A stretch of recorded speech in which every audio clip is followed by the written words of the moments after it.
both units or both separate parts of the house could be rented to non-owner residents. But it So could make be that a clear. case where there's someone who decides to spend half of the year plus 1 day in the unit and the other 6 months somewhere else. True, but they could not rent it, the other half of the unit for those Right. 6 months less a day to a non-owner. That's not possible. Right. And also to your point about going with the property, so the point about no public advertising to the rental unit, again, once you sell the home, someone else could come in and, put signs up saying that this house is for rent.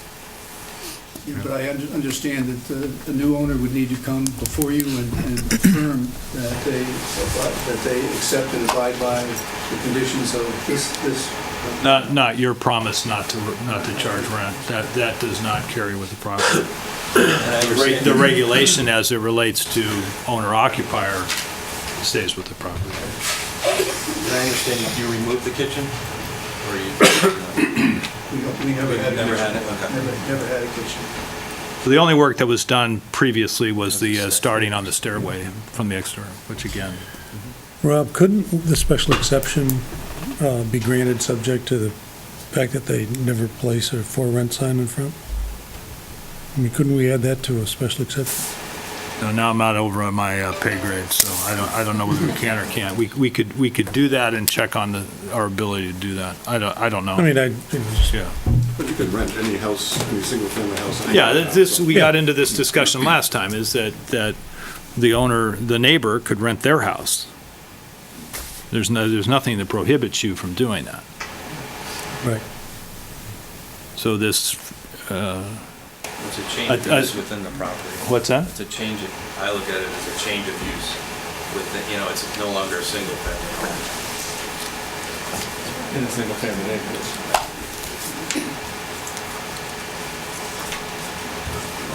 All right, any other questions for Mr. Schoenhardt? Thank you. Are there anyone else here that would like to speak to this? Please, come to the mic and state your name and address. Thank you.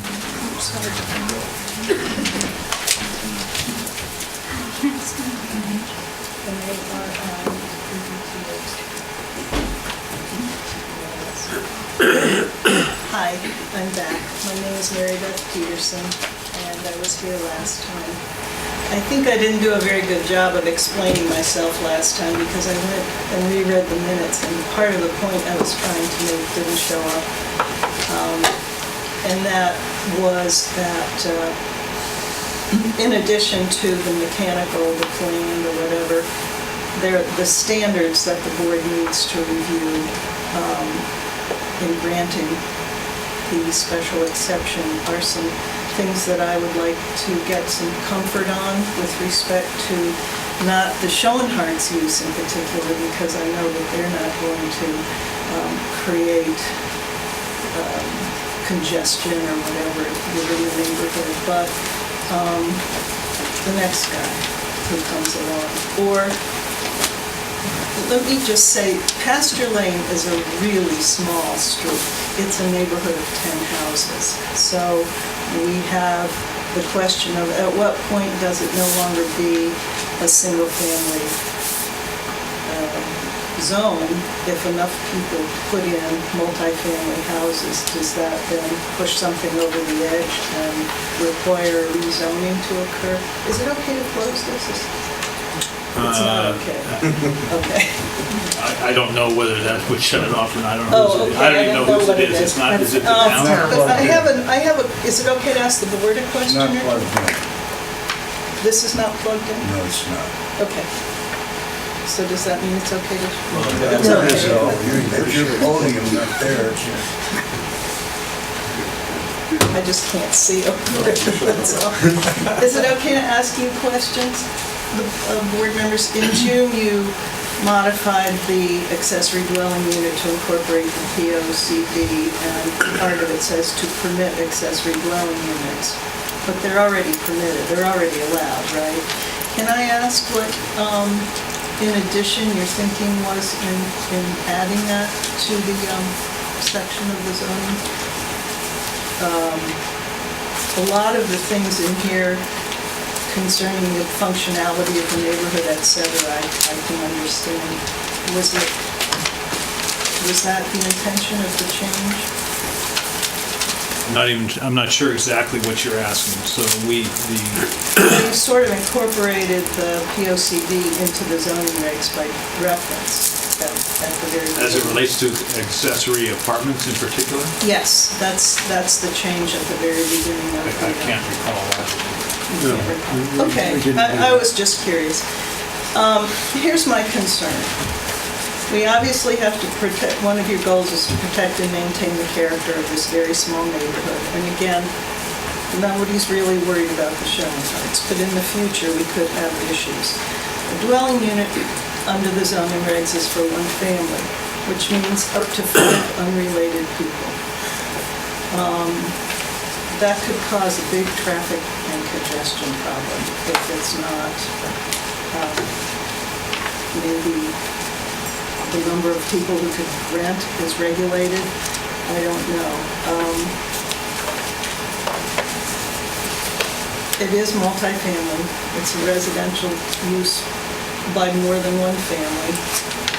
And that requires, I know it says in here that they must have a minimum of 1 parking space, but under the zoning regs, that requires 2 parking spaces per unit. So if they can indeed have, someone can indeed have 5 unrelated people, does that mean they would need 5 parking spaces? But the 2 parking spaces per dwelling unit is on page 102 of the zoning regs for multifamily dwelling unit. So I think that that should be addressed. The other is on the entrance, I didn't see any lighting on the plan. I think that it's residential, it's supposed to have downward facing lighting, but that's probably not an issue. And the other is the question of how to avoid traffic congestion. Again, should the maximum number of people be allowed to dwell in an accessory dwelling unit on this dead-end street? And the other issue, I think, has to do with the impact of any negative impact on the neighborhood that would reflect negatively on property values should 5 or 6 people put up these accessory dwelling units. I don't know where the line is.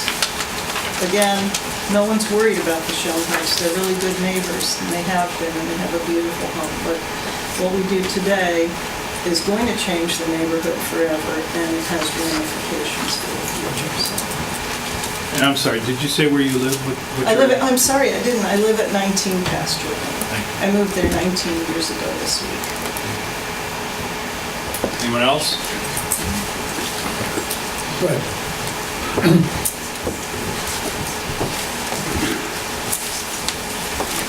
My name is Bill Rice, R-I-C-E, 6 Pasture Lane, West Simsbury. I'm also a member of the Planning Commission, but tonight I'm here as a resident. Mr. Chairman, I have a question to ask of you. There was a letter submitted by my wife today. Is the commission in possession of that letter? Is that, I think before you just came in. This would be a statement not in favor of the application. This would be in opposition. Correct, understood. Would you mind if I read it into the record? If you'd like to, that's fine. Just trying to be efficient all the time. This We is were all provided with the letter beforehand, that's all. Okay, well, it's up to you if you... No, please, read it. Okay. Please. This is written by Paula Rice, 6 Pasture Lane, West Simsbury, Connecticut, who's lived at that location for 21 years. To the Simsbury Zoning Commissioners, I'm regrettably unable to attend tonight's meeting due to the fact that I'm an elected member of the Library Board of Trustees, and that meeting is running concurrently. I am not in favor of the application the Schoenhardts are presenting to this board, as this is their second time submitting the zoning application.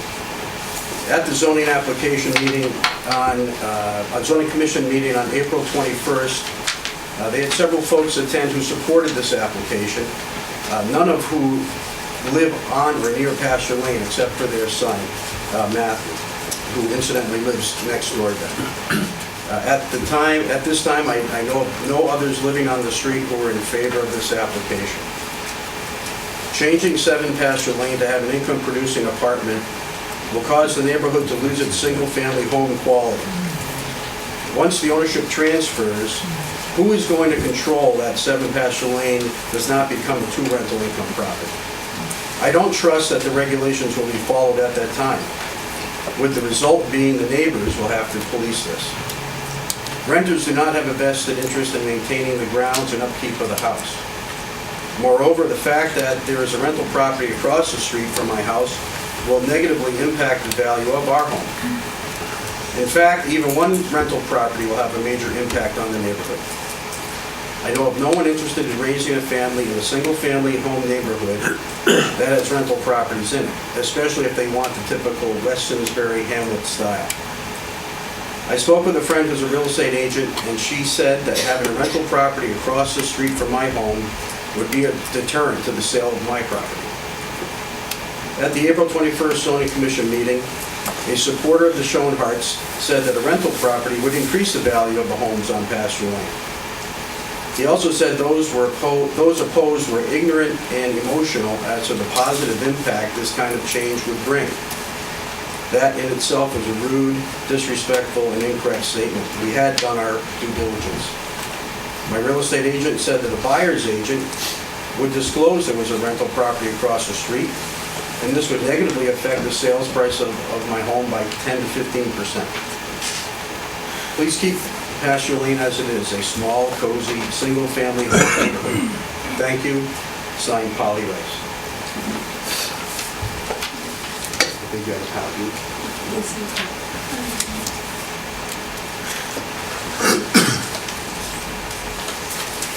Thank you. One other gentleman in the back row. You want to go first?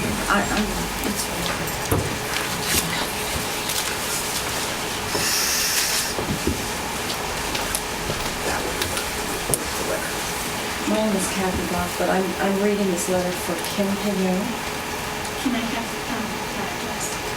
my personal. Since you're speaking. But I don't live in this town. I lived in Plainville,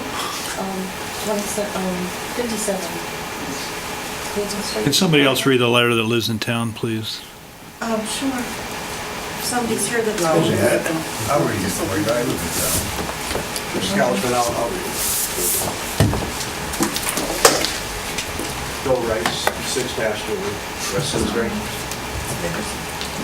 My name is Kim Pignon. I reside at 57 West Ledge Road, West Simsbury, Connecticut.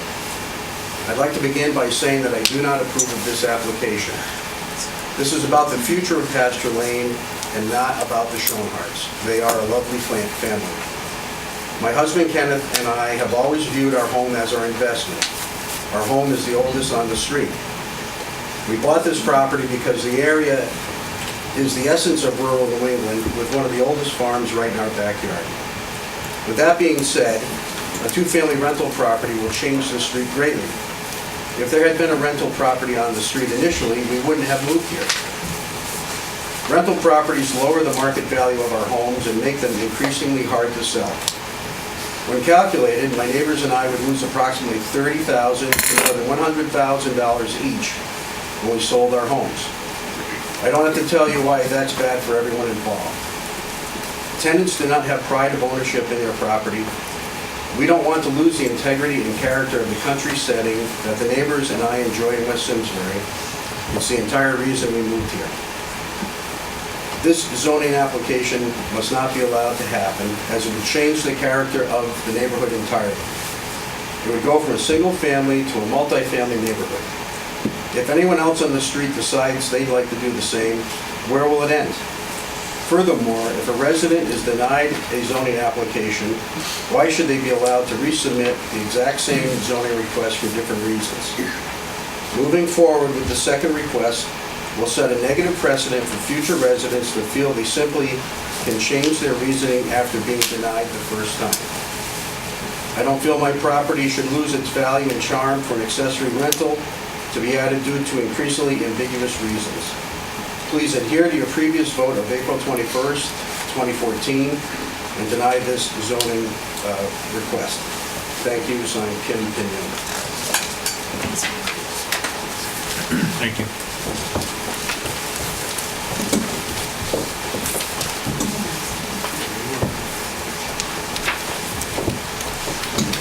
My name is Kenneth Pignon. I reside at 57 Westledge Road. I'm going to read this because I got too much to go in here. I'd like for the record to reflect that I'm going to give a copy. I only thought there were 6 members. You guys fooled me. There's just too many. I didn't make enough copies so you can kind of share it. I've got 6 copies with some documents of the letter I'm about to read. And what I'd like to do is read it in the record so that the people here can hear as well what is being said. And we can kind of go from there. You can pass that along to those that want to follow through.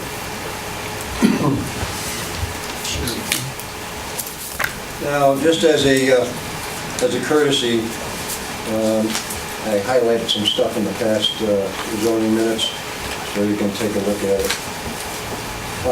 My letter says, I, Kenneth T. Pignon, and my wife, Kim A. Pignon, own and have resided at 57 Westledge Road, West Simsbury, Connecticut, for 10 years. Our home is located on the corner of Westledge and Pasture, diagonally across from 7 Pasture Lane. I have in addition owned and operated a plumbing and heating business in town for 10 years. On March 20th, 2014, upon completion of a service call at the Schoenhardt residence, I was asked to quote a cost for a second-floor kitchen and laundry. Upon my further inquiry as to the purpose, I was told by Rick Schoenhardt, quote, in 7 years my retirement funds will be depleted and I need to create a rental apartment to supplement income. On April 21st, an application 1417 of Richard and Lynn Schoenhardt went before the Zoning Commission Board. See the attached notice and minutes. At the time, issues were presented by those who actually lived on the street were, 1, the fact that work had been started prior to approval, 2, the fact that the dwelling would technically become a 2-family with the inability to enforce regulations in the future, 3, that precedents for other future applications would be established, and 4, that it would directly impact the character of the neighborhood as well as reduce home sale potential. It is troubling that in reapplication process can be abused and used unlimited times in order to achieve one's desires. I believe this was not foreseen or intended when the regulations were written. As a result, constant reapplication without substance or change of facts has become a burden to all those involved. In conclusion, the Schoenhardts have sent out letters to selected individuals and neighbors requesting their support with pre-written responses. Please note for the record that the information in paragraph 2 of October 9th, 2014 letter is misleading since there are no other intentions but rental income. This was stated to the board and me prior to this application, and the statements are attached. Wherefore, we respectfully request the board to once again deny the Schoenhardt application based upon the facts and the opposition of those who are directly impacted. Can you take one of those, because you only want to have, if you don't mind when you're done? Thank you. Anyone else? Mr. Pavich. I'm Ed Pavich, 26 Winchester Road. After 5 years of sitting there, I didn't plan to come back, but I decided I would share an opinion, which is a little bit different. I'd like to speak from 2 perspectives. One as a neighbor, in the sense that my property has about 150 feet of frontage on pasture lane, about a stone's throw away from the applicant's home. And I've been there for 37 years and had a sense of history of what's going on in the neighborhood. When I heard of the application, I was delighted because there's no doubt that Mr. Schoenhardt's residence is probably the best designed, no surprise, residence on the street. And the fact that there were no additional structures going there, but rather the entire proposed space was enclosed in that envelope, I thought was pretty good. All it required was an additional doorway. As to impact on the neighborhood, as I said, I live on Woodchuck Hill Road. It's 1 block away, but have been up and down Pasture Lane many times. When I moved in 37 years ago, there were 2 rental apartments on our street. There are now 3, one which was approved here a couple of years ago. I have to recuse myself on that. And while I have seen no negative impact from a personal point of view, I can tell you that during that time period, there were $3 million plus homes constructed and a couple of $500,000 homes constructed. So I think that if there's an impression that there would be property devaluation, it sure wasn't evident 1 block away. Furthermore, and I think that's already come through, having an applicant like Mr. Schoenhardt, a gentleman and well-known in town, you know that he'll be good on his word.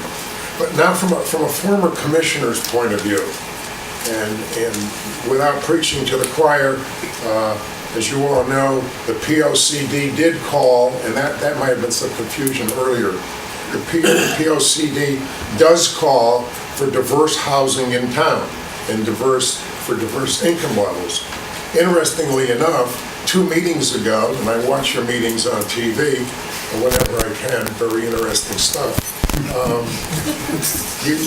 There was somebody, well, I shouldn't say somebody because now they're represented here again tonight, but I believe the contractor was Garden Homes, who talked about a projected demand for rental space in Simsbury and Avon to the tune of 175 units per year over the next 5 years.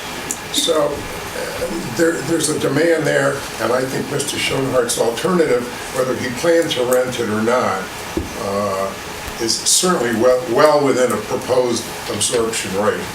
Now, as to the application itself, and when I sat there, we reviewed countless applications, most of which were approved. I've got to say that in all honesty, the application before you is the best quality, the top 2 or 3 applications that have come in. It's very professional, a very quality kind of thing. It conforms, it certainly fulfills the POCD. It conforms to your recently revisited ordinance last spring when you re-embraced this ordinance. It fulfills all the requirements for the staff inspection. I went through those. And most importantly, it also fulfills the decision criteria that's part of your ordinance. It goes back again to the spring. It fulfills those in every respect. If this is not an application that can be accepted, what can be accepted? Or do you have to go back and change your ordinance again? I mean, I strongly urge you to approve this. Thank you.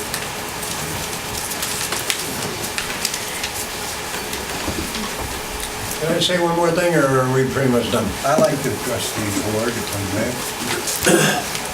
Mr. Calhoun? I'm here, I came here as Robert Kalishman, How do you spell that? Kalechman, And your street? 971 Hot Meadow Street.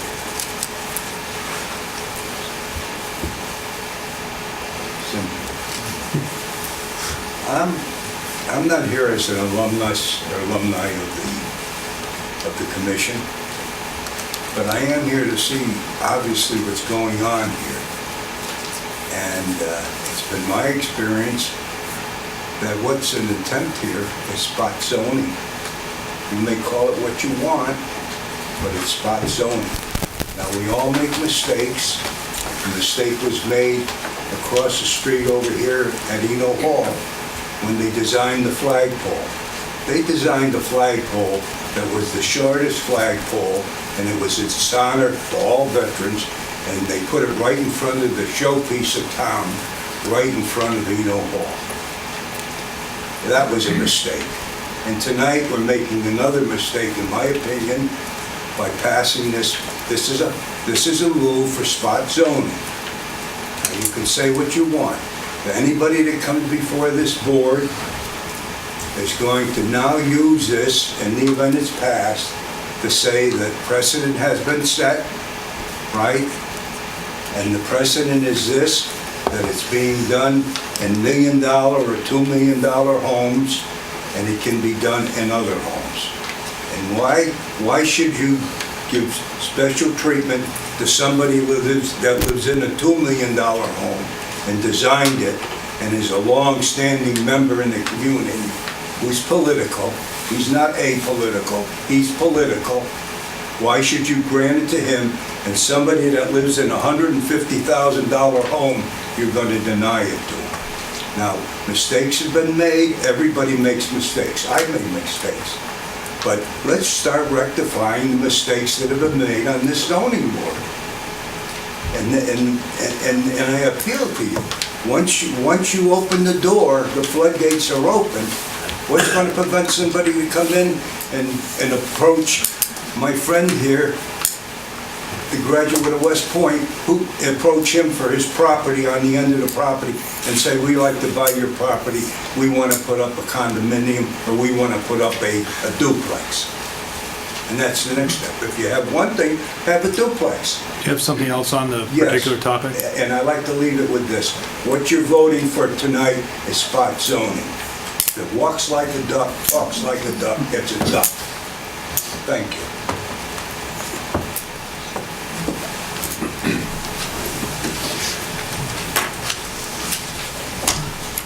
Mr. Chairman, members of the commission, T.J. Donahue from 22 Country Club Drive, West Simsbury. I'm here as an individual tonight. I have two very quick points to make. I've known the Schoenhardts for 40 years. I've sat on the board with Rick Schoenhardt for 10 years. He is of the finest kind of quality of person that you could have, whose credibility is, and his reputation are without question. And you can be sure that any application he presents is truthful and accurate, and that anything that he does will be good. The second point I'd like to make is your regulation's on trial tonight, and it's a good regulation. I live next door to a home with an accessory apartment. It works terrific. It allowed a family to have a senior member age in place for 15 years. Just exactly the purpose of your regulation, and I've been involved in several other regulations. They do not devalue property. It's a very sound regulation.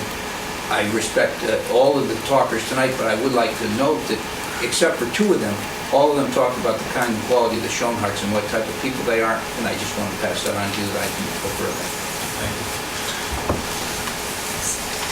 All right. Any other questions? I look for a motion to close the public hearing, Mr. Schoenhardt's application. Make a motion to close the public hearing. Second. All in favor, say aye. All right. So,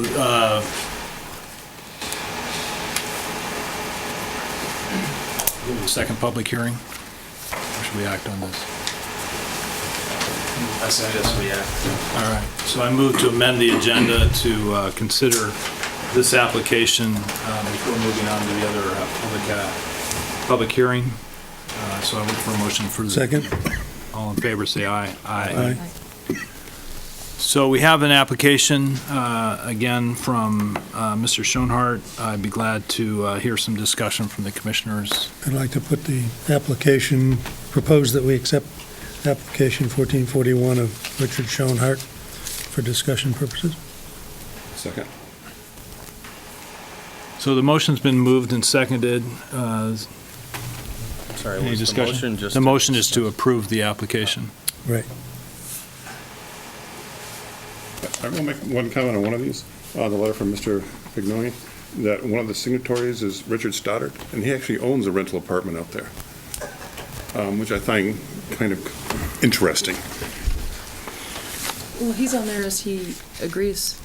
No, He's in favor. He's not in No. favor, but yet he owns, his property He's not- has a rental Yeah. barn. The house next to him is a rental house Yeah, he owns it, yeah. down the hill. Dave? I agree completely with TJ.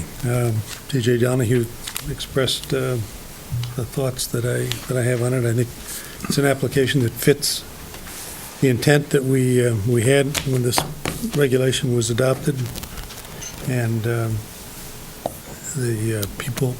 Sorry, Mr. Schoenhardt is of course a pillar of the community, and to deny it would be a miscarriage of justice, as far as I could see. Jerry?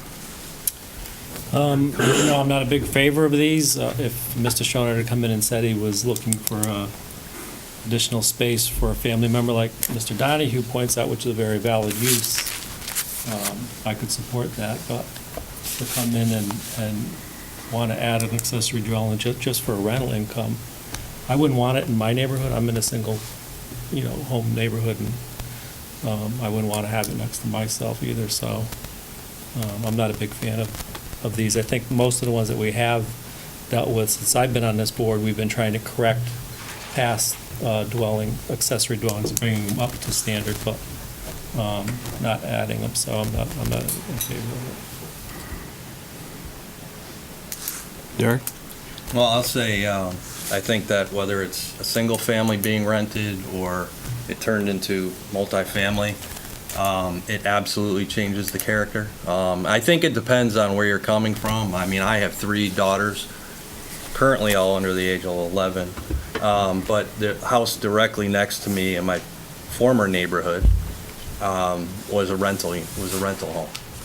And there's a trust level that you build up over time with your neighbors, and to not know on a 6-month or annual basis who's going to be living next to you, whether it's, again, a single family or multi, isn't, I don't think, in line with the character of a neighborhood, particularly a single family neighborhood. Whether it's a $500,000 home or a $1 million home, it's a neighborhood. You have a trust level. And there were times when that house was vacant for 3 to 4 months at a time. Had no idea, who was living in it, if anybody. The owner has no obligation to rent it to the same people for 5, 10, 15 years. And that's why I will not be in favor of it.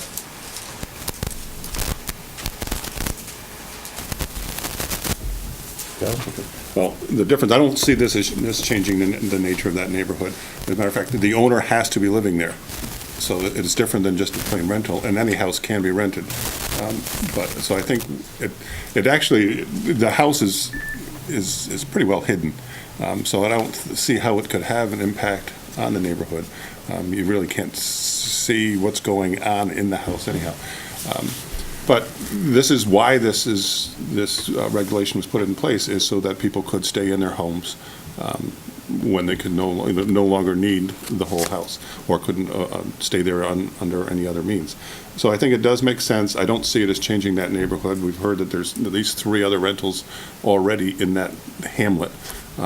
So I don't see that it would have a great impact on the property values in that area. So I would be in favor of it. Your turn. Vaughn.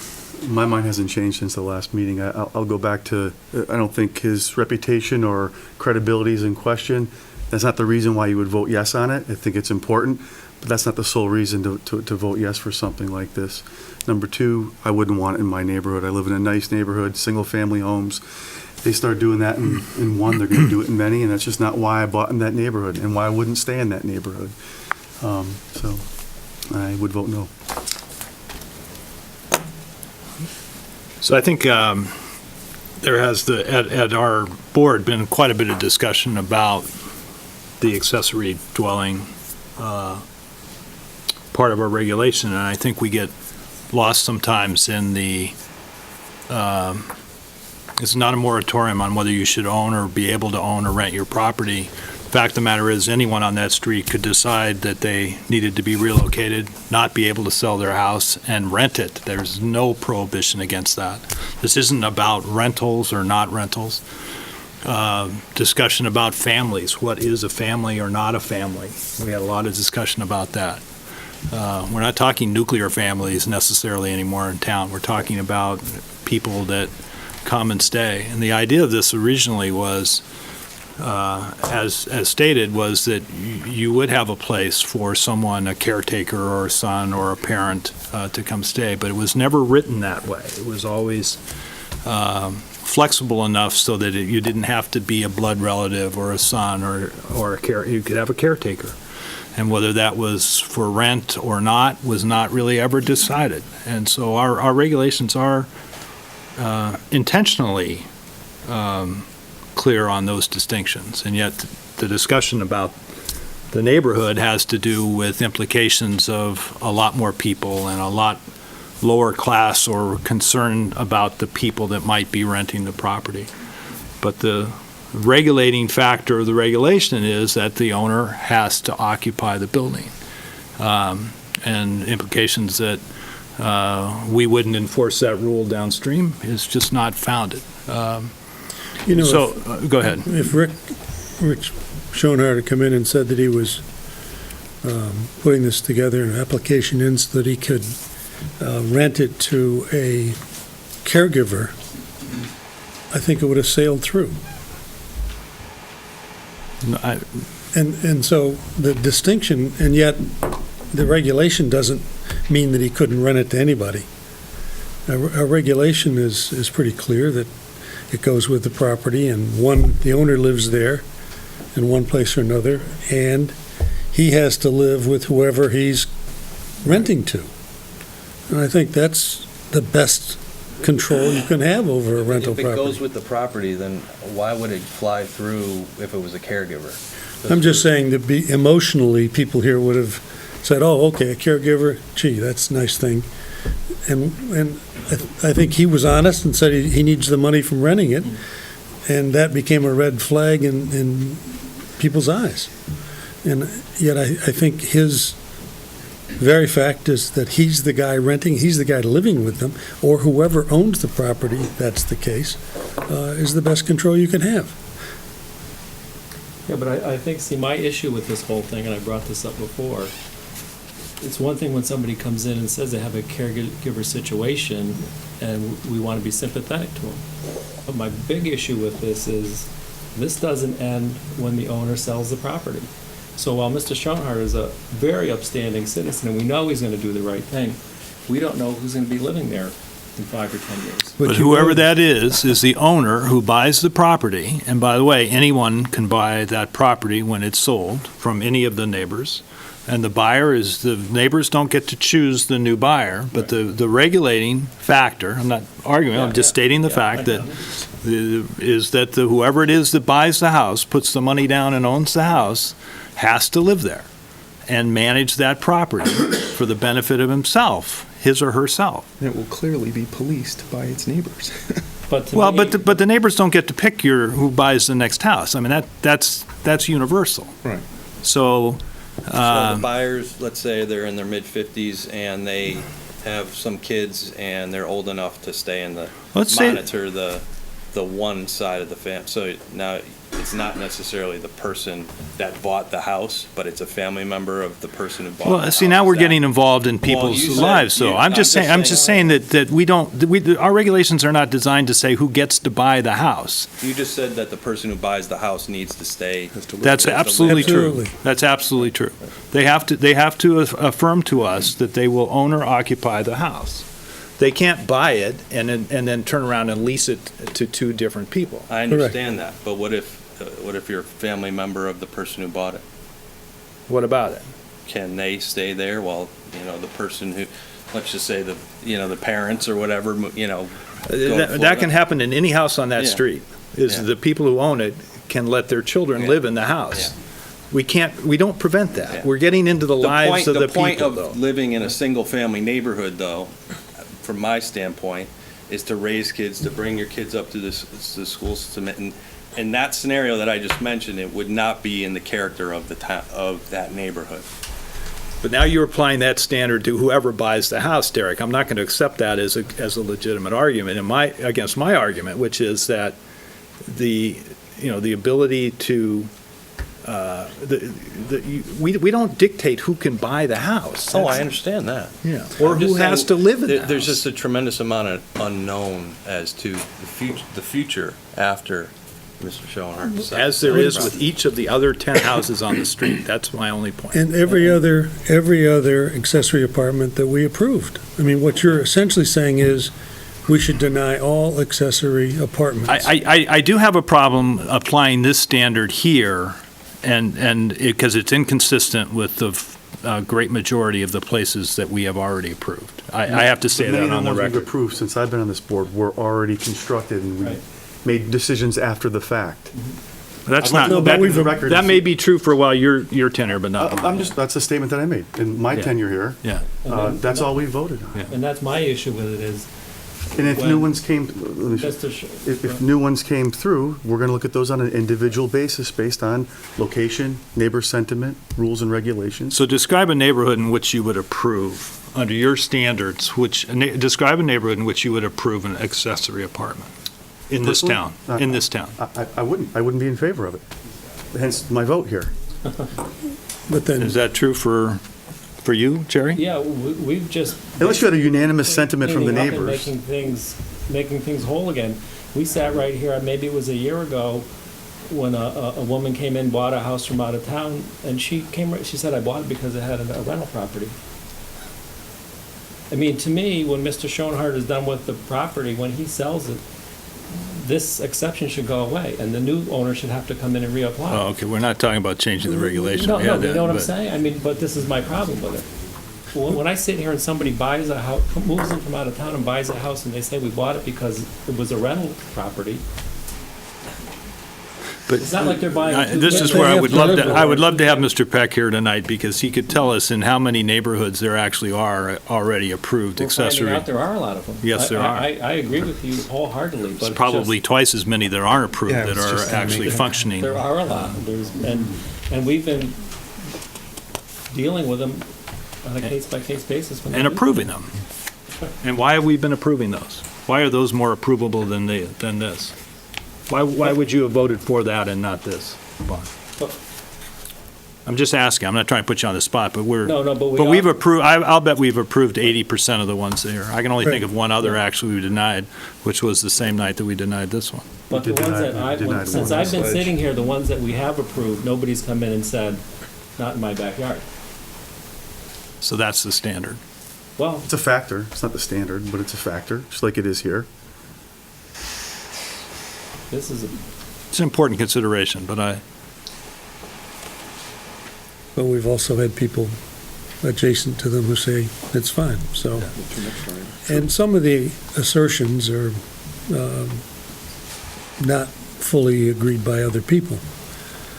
And so it's hard to, saying that the value of the property is going to decline. If I thought that was true, I certainly wouldn't support it, but Well, I I'll don't tell you, believe As a that. person who lived next to it, there's at least a perception, and I didn't do a market study to determine what the value was before and after that happened, but I'll tell you, I felt differently about owning that home. Well, that home also deteriorated from the exterior, so that hurt too. But Regardless, that there were at least 3 different people in that house, well, one. the owner didn't, the owner wasn't didn't, owner the owner didn't own it. Yeah. Didn't Well, live there, right? Right, I'm saying, I think that's a material difference. But that, yeah, the material difference is the owner is going to be there living with the people. I don't see why that's a problem. But we're at loggerheads here. Yeah. And if we deny it, it's over. Yeah. If we vote, So I call for the vote.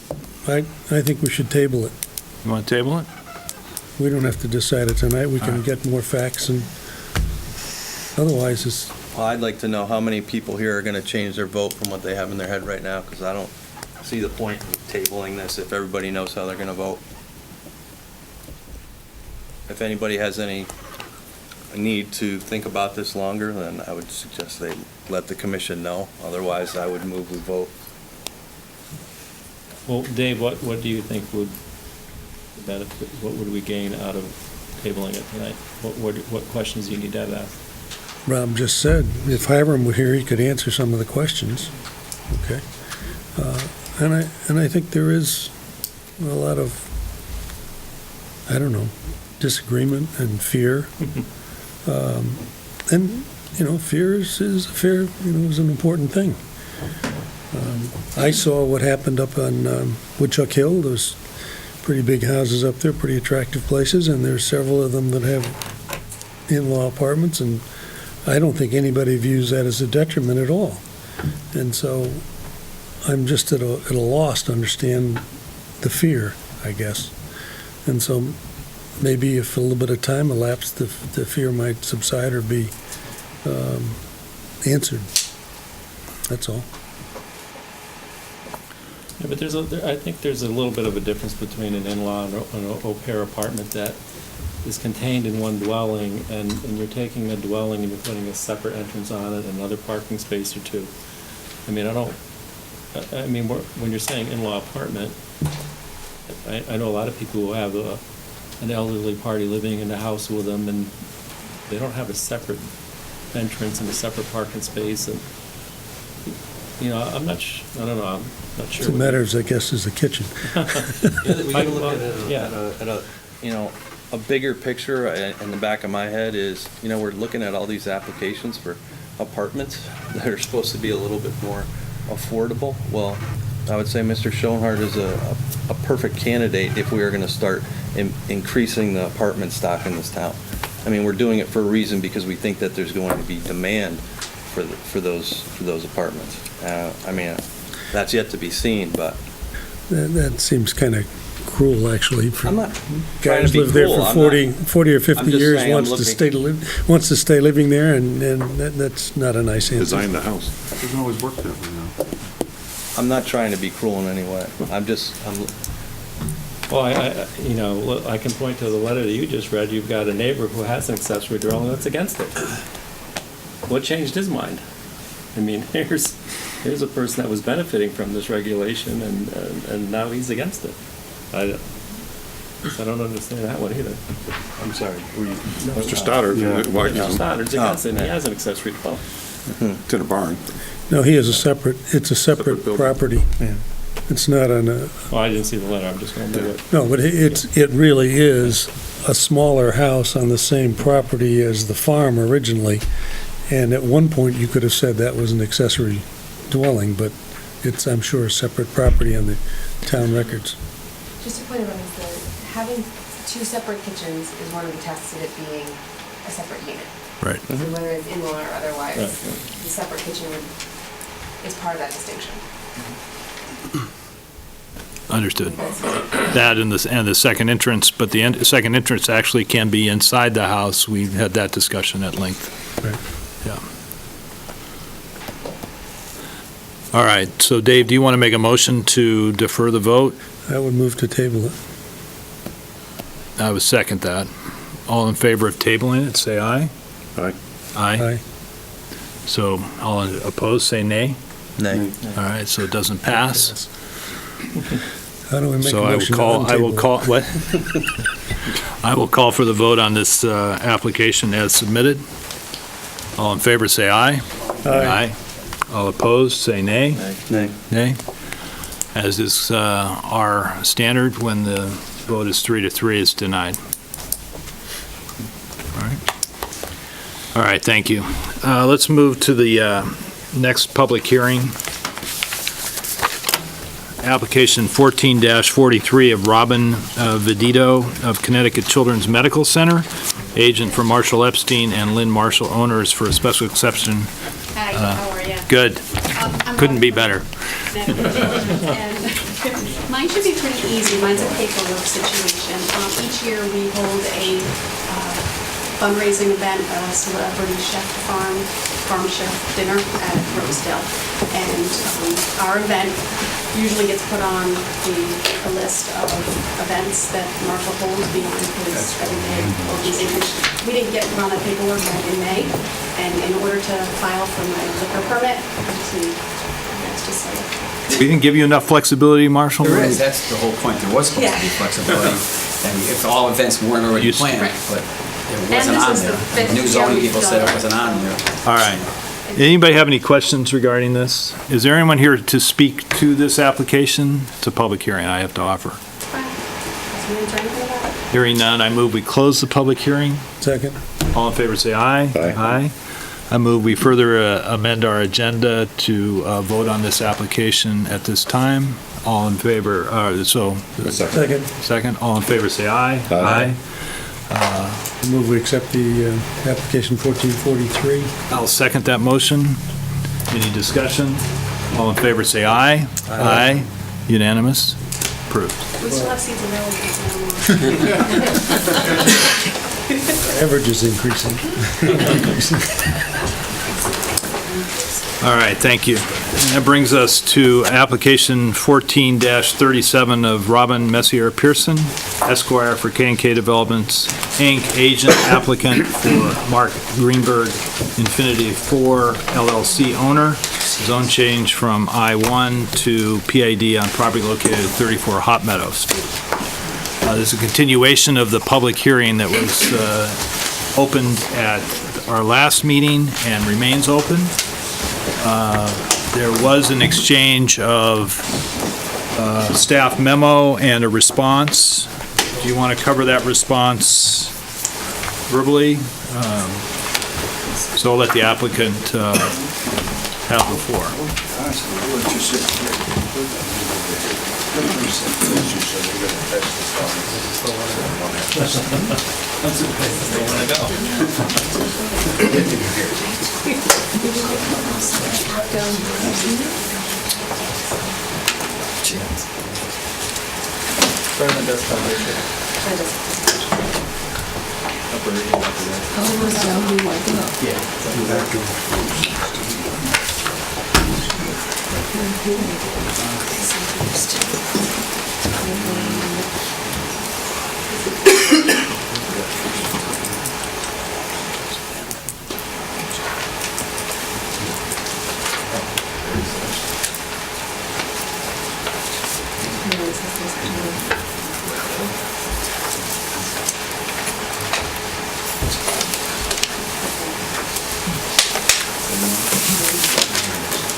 Good evening. Evening. For the record, my name is Peter Alter. As you can see, I'm not Robin Pearson. Attorney Pearson is my partner, and she has the good fortune to be in Tuscany today, so she is not able to be here. As the chair indicated, this is a continuation of the public hearing, and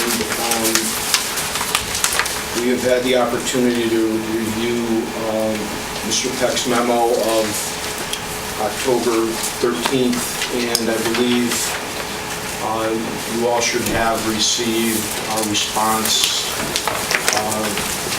authored on a Fusco O'Neill letterhead dated October 17th, and I just wanted to confirm, Mr. Chairman, that that's part of the record. It is. It was part of our packet. Thank you very much. I also wanted to inquire as to the members participating in the prior public hearings and whether or not they're alternate sitting or regular members sitting for tonight's public hearing. That is a very good question. I was not here. I was not here. But I watched the entire meeting online. And Ned, you had been seated for Derek? It's in the minutes. That was seated for me. For Jerry, I'm sorry. And Jackie was seated for Derek.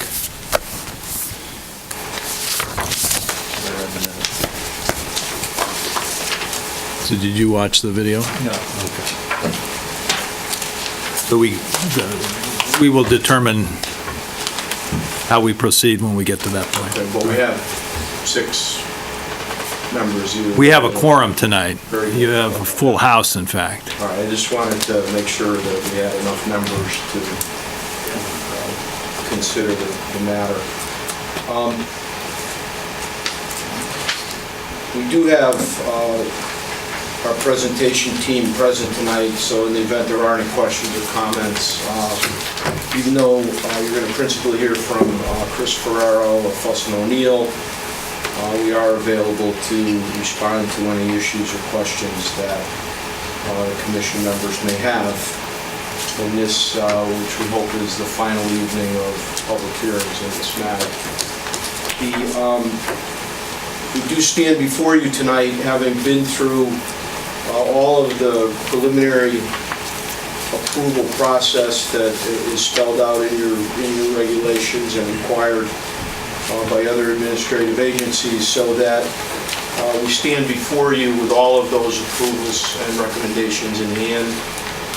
Through that process, we have secured affirmative recommendations from each and every agency to the point of this hearing.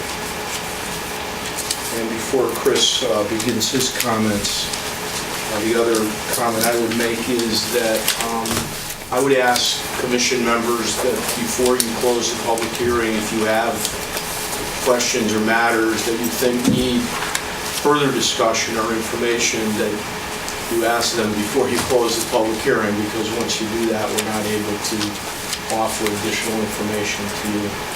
So we look forward to that exchange if you have questions or comments that you think we can add information to. With that, I'm going to ask Chris Ferraro of Fussin O'Neill to highlight some of the aspects of the responses that we made to Mr. Peck's memo, although certainly our written response is, we believe, very complete in terms of our analysis of that memo. Written response. Thank you. Let's get the right slideshow up here. All right, this is the last thing.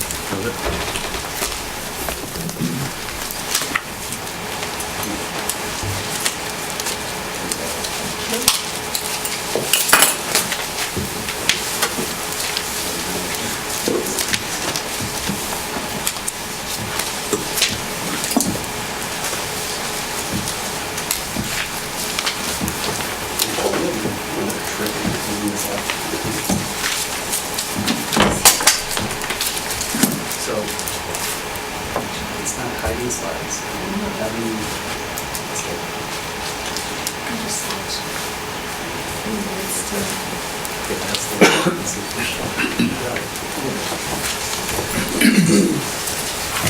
okay, sorry for that.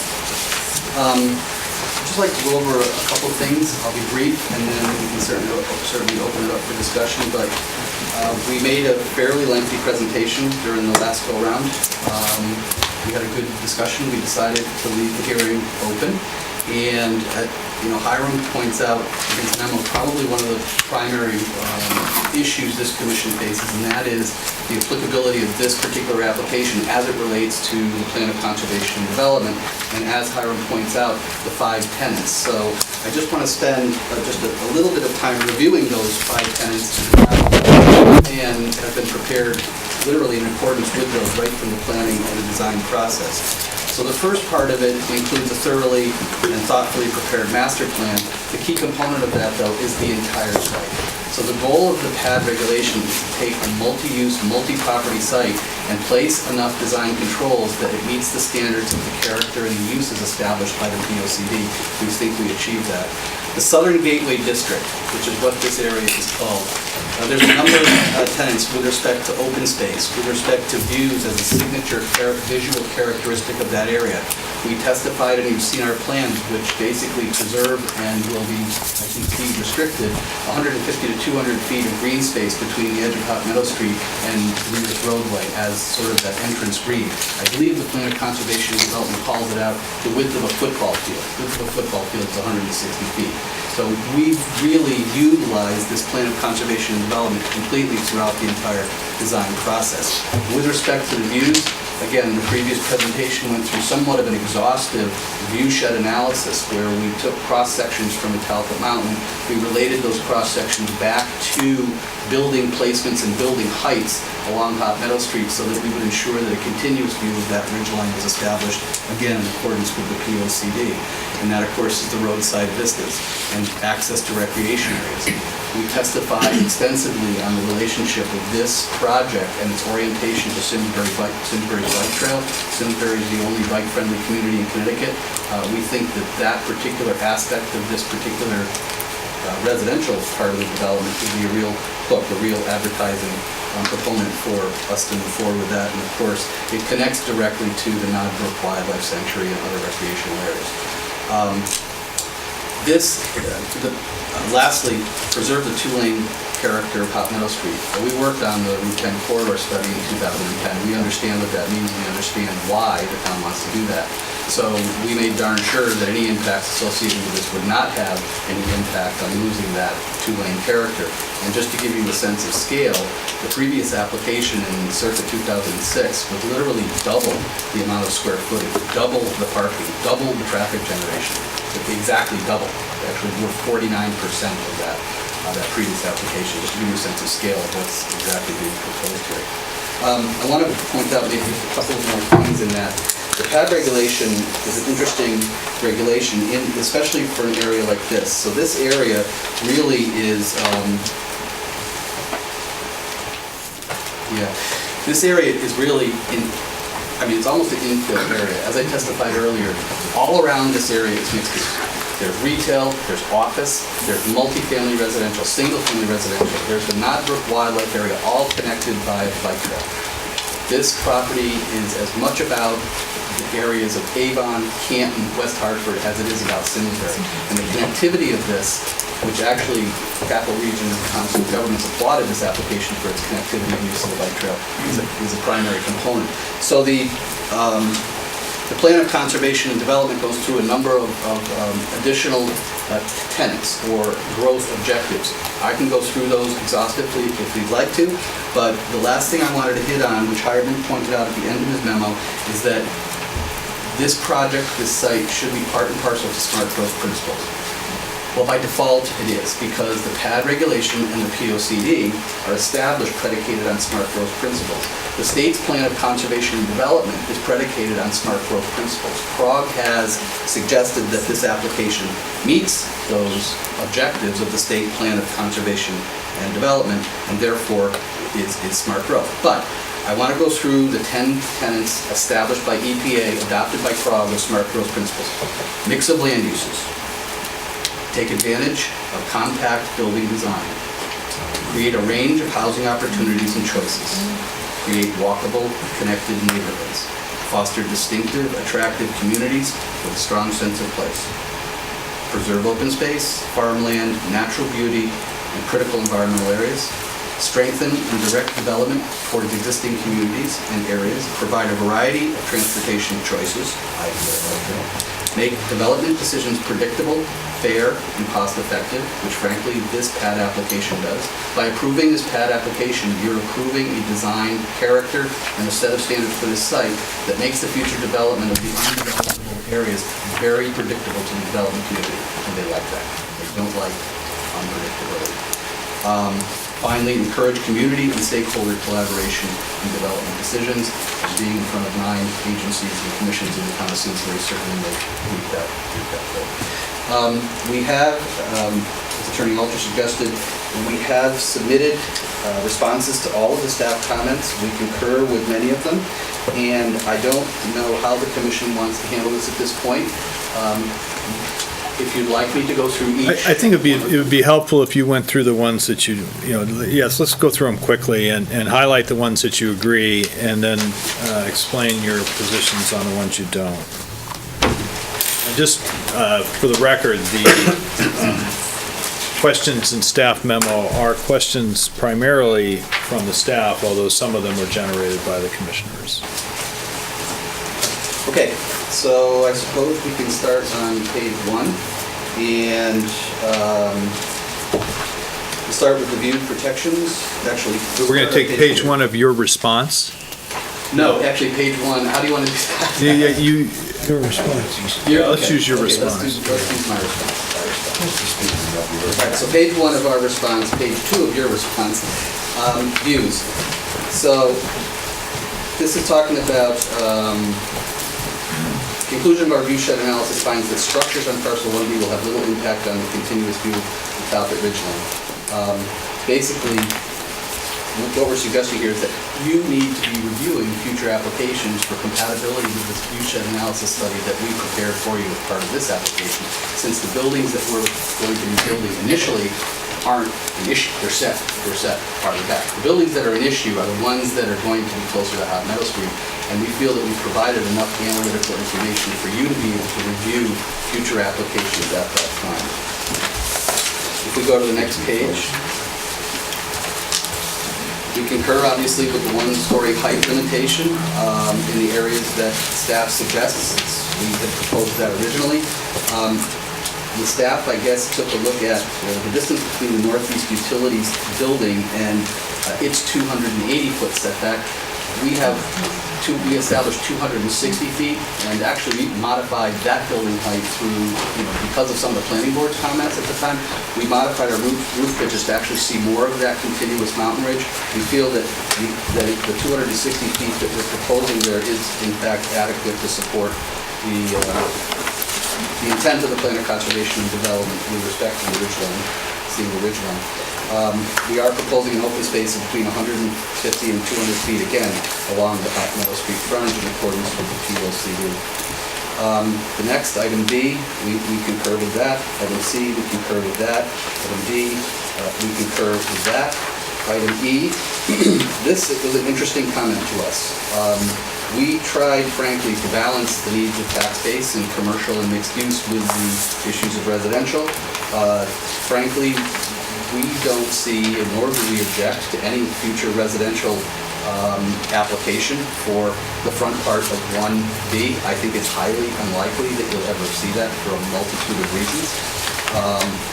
With respect to the staff's recommendations in terms of modifications of the circulation system, as it stands, satisfies the intent of what staff is getting at without modifying anything beyond that.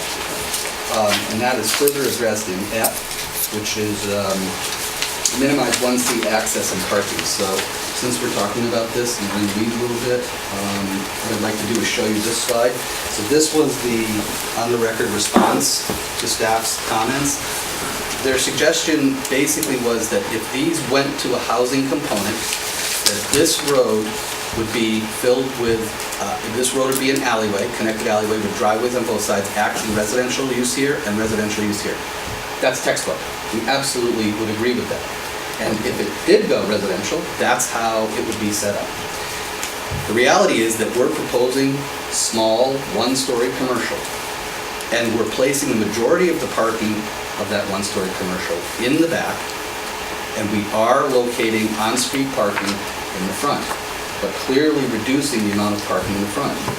I can tell you from a lot of years in this business that if you eliminate parking in the front of commercial areas, you will not get tenants. So that's just trying to balance the market reality with the idea of some of these smart growth principles, which try to hide the parking back.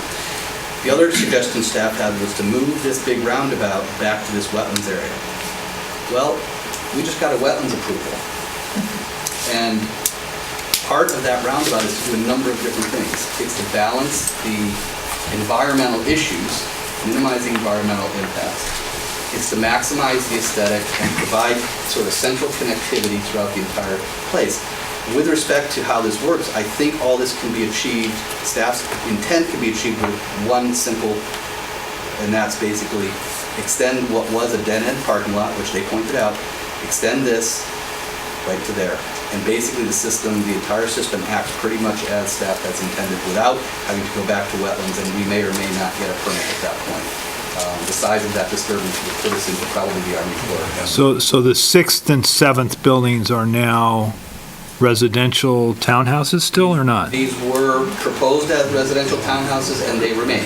So we've reconfigured them to all be accessed by the alleyway in the back for the garages, Yeah, and this would be a street. This is the front door of those. okay. And That's so there suggested. previously were 3 buildings of 6, Yeah, no, it 2, was a 6 and 2 5s or something. I don't remember the exact configuration. I can't really tell from this. There was, and one of them was at perpendicular, the one by the roundabout was perpendicular. This So one you've taken that out and instead you have, okay. And down here, staff recommended consistency in that sort of a 2-story apartment building would be located here instead of the townhouses. We sort of agree with that, frankly. And that does open up space for what staff also recommended was enhanced stormwater management in that area there. Okay, all right. I just can't really see that well. Is there access to the roundabout both on the, call it north and south side of the 6th and 7th building? Yes. Yes. Yes. Okay. Okay, I'll move on.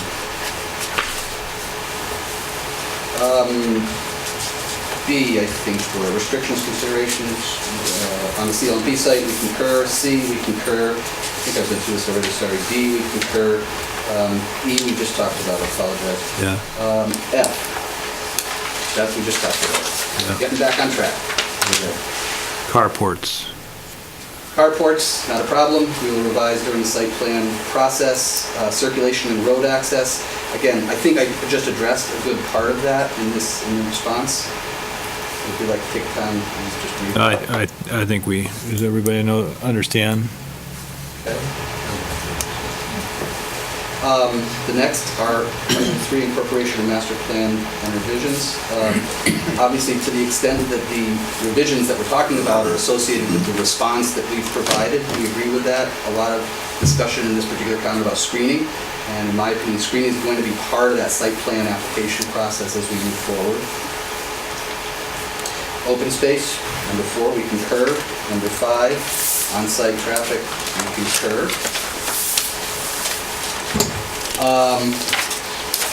There's a number of comments with respect to the RPG marketing report. Right. And you have basically a very detailed response from them. I think a lot of it was maybe not seeing certain data that was in there and how it was explained, but all supportable. And I don't know how you'd like us to handle that at this point. We have our marketing consultant here. Yeah, I think this is important because at the same time, we also received a draft housing report from the staff relative to demand in the space that still needs some work. But I would just, because I remember having the same question when I sat through the informal with the DRB, Design Review Board, about the this 175 units a year. Can we just go through that? Huh? The absorption rate?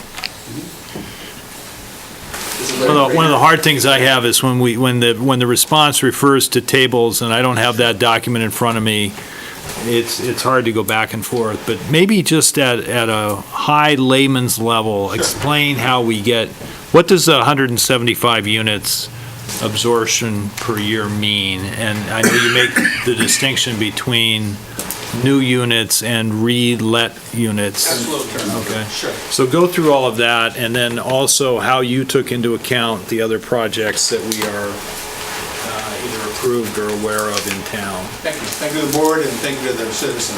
Larry Craner with RKG. In a nutshell, over the last 10 to 12 years, rental housing indicators in Hartford County were reviewed with respect to development, turnover, meaning people that moved into their house within the last 5 years, building permit activity, and what we knew to be in the pipeline, if you will, out there in the greater community. All this information is available through census data, realtor data, local planning boards. I spoke with Hiram Beck when we worked on this. In that context, within Hartford County, based on population projections over the next 5 years, there's a demand for approximately, around all this, 15,000 rental units annually as a result of turnover. People moving New or from- existing? A little bit of both, but usually into existing. Moving from apartment complex A to apartment complex B. Because the family's bigger, jobs have changed, the apartment's nicer, for whatever reason. Also within that same time period, there's demand for an annual production of 500 newly built apartment units. That's Greater based on- Hartford area. Greater Hartford area, based on building permit data over the 2002 to 2009 time period, I think. We didn't take later data because the economy was pretty much in the salt shaker for the last 3 or 4 years. Didn't feel it would be reflective of the longer term trends. Simsbury's competitive positioning within that, in our estimation, said that they may capture annually 8 to 10% of the demand for newly built units. So at 450 units a year, that would be 45 newly built units per year. We said that they would maintain their historic representation with respect to rental housing for turnover units. That added another 130 units a year. So for the 5-year period, annually, a demand for 175 units, which is a combination of newly built and turnover units. Turnover units can be into newly built units from somebody living someplace else before. Yes? Great stuff in here. In this response on page 2, fourth or fifth paragraph down, you say renter households have accounted for slightly more than 1%. This is in Simsbury. In 2000, this was 1,380 units, divided by 119,000 equals, anyway, there's 1.5%. We have 8,000 housing units, households in Simsbury. What are these numbers, These are 120,000? strictly rental units. I'm only dealing with rental units.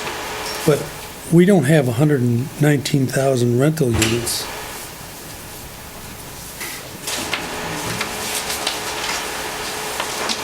Percentage page. What response are you on, please? I'm trying to figure out what does this 119,820 units, What where page does are you that on? number come from? What page are you on, I'm on page Two. 2. of the RKG response? Yeah. That's a countywide number. Countywide, that's all of Hartford County. Okay. So Simsbury is percent of Hartford is 1.15%. And we have 1,380 units According to the census. in operation, if you will. Okay. So it was 1.13% in 2010, according to the census Of the county. of the county. When we projected this forward, we were actually a little more pessimistic and said it would be somewhere around 0.8 or 0.9, slightly less than a percent. But in essence, maintaining its representation of the county. Okay. So that gives us 175 units annually, which is a combination of newly built and turnover. Yes? Just to be clear, turnover does not include renewals where someone could decide to stay in their same unit or go somewhere else. Turnover is specifically asked, when did you move into the unit you live in now? And we took people that moved into it within the last 5 years. It's a question that's on the long form of the census. So, long answer to say, great. It's, Okay. what the net, So if a whole bunch of people decided to change apartments, they all swapped, all of a sudden you'd have 100% turnover. How do you account for the people moving from A to B within the same county? Does that count as a turnover unit? and the turnover, yes. And then somebody moved into that one? They lived in a different housing unit 5 years ago. Okay, They and lived in a somebody different moved housing into unit in this the one. same county, that they would live in count a as different housing unit in America. So every time somebody moves from one to another, it's basically 2 units of turnover. Turnover, that's correct. Okay. Sometimes throughout the rest of this memo, I'm often too close to the numbers. That's why I kind of took the long-winded answer on the explanation, and sadly, but accurately, I believe, said in this table, in that table, and it's a jigsaw puzzle with the tables, but it's consistent and all there. To your other question, and which was to the question brought up by Hiram, how does this account for, what does this mean for other units that are planned, we think may be coming in the pipeline, we hope are coming in the pipeline? The answer, the short and accurate answer to that is that if the 34 Hot Meadow project were to be built, its completion represents 20% of that 5-year demand. So that there would still be unmet demand and additional capacity for other projects and other housing units to be built.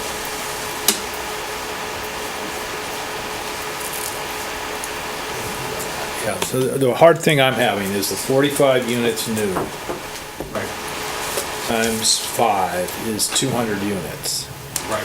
All of the other units are someone moving out of an existing apartment into a new apartment at the detriment of the existing apartment. Not at the detriment of the existing apartment.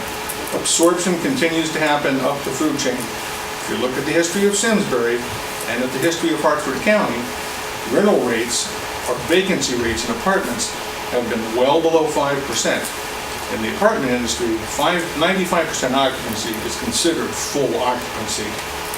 Historically, vacancy rates, or conversely, occupancy rates, have been 96, 97, 98%. So let me ask the question a different way.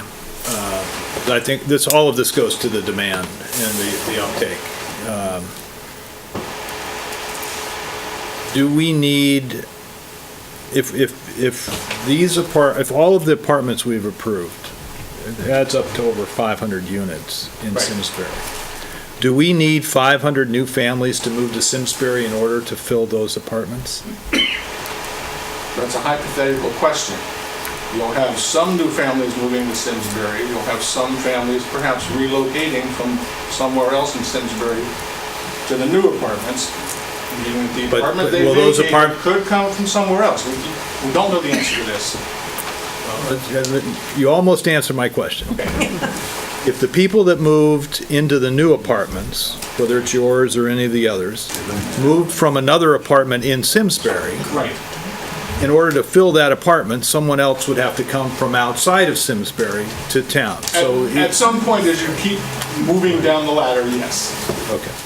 And so if you take Simsbury as a town and you put it in a county, does that mean that all of the new apartments that are being built in all of Hartford require that many new families move into the greater Hartford area in order to keep the occupancy the same?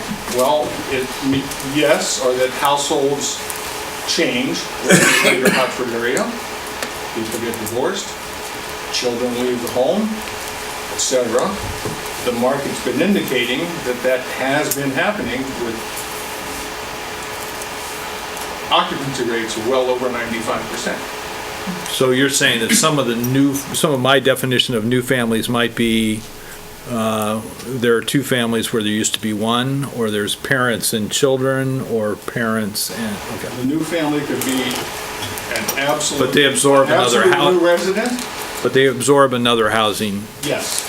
Unit. And that Because there might have been 4 people living together and now there are 2 and 2, or 3 and 1.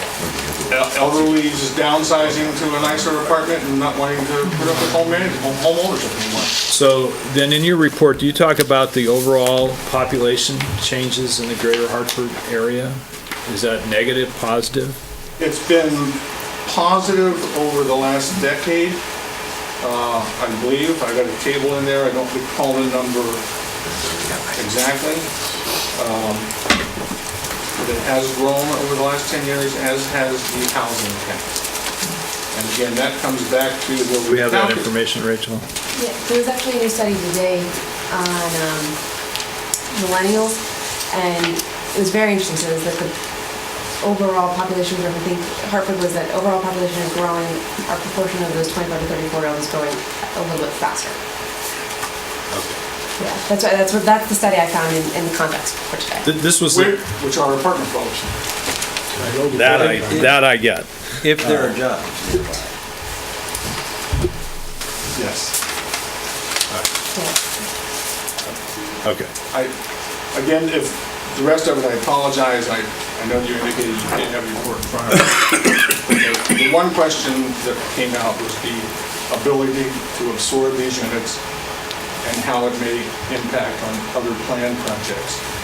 And the other question that came out was the connectedness and interworkings of math, which again, I may be too close to it, and sometimes I do math think as opposed to speak think, if that makes sense. But it's all in there, it all blends together. That's sort of the way it does, actually. Okay. Makes sense. Thank you. If we have 1,400 apartments in our current census, is what you're saying. That is correct. For 1,400 rental units. Rental units, and Which what's could the be, date? which could be for the second use in an existing house or something. What's the date of that data? Census went out April 2010, so it's 2010 census. Good.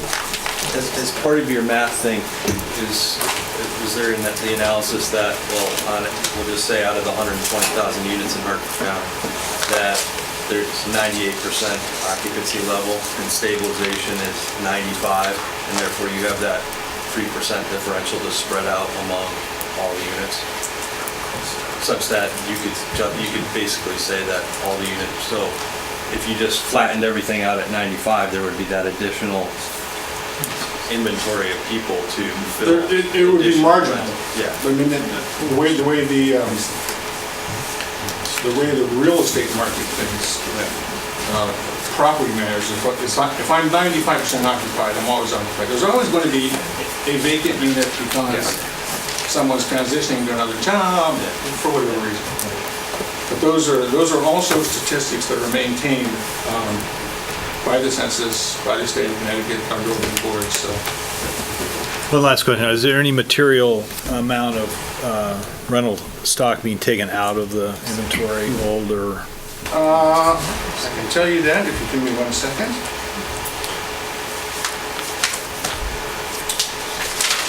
Bear with me.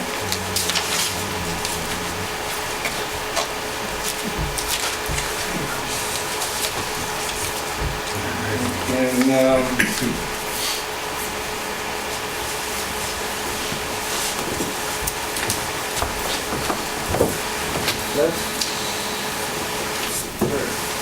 it was in Simsbury, there was an increase in for rent units, a decrease in rented or sold units. This is all in table 1. An increase in for sale units, an increase in seasonal units, and an increase in vacancies. So there's several ways they define vacancy. There's units that are just for rent, units that are seasonally used, and each of the changes of those over the last decade are reflected in that table 1. So the answer is yes. Within the change from all of Simsbury, each little component contributes as it does. Okay. All right, thank you. Thank you.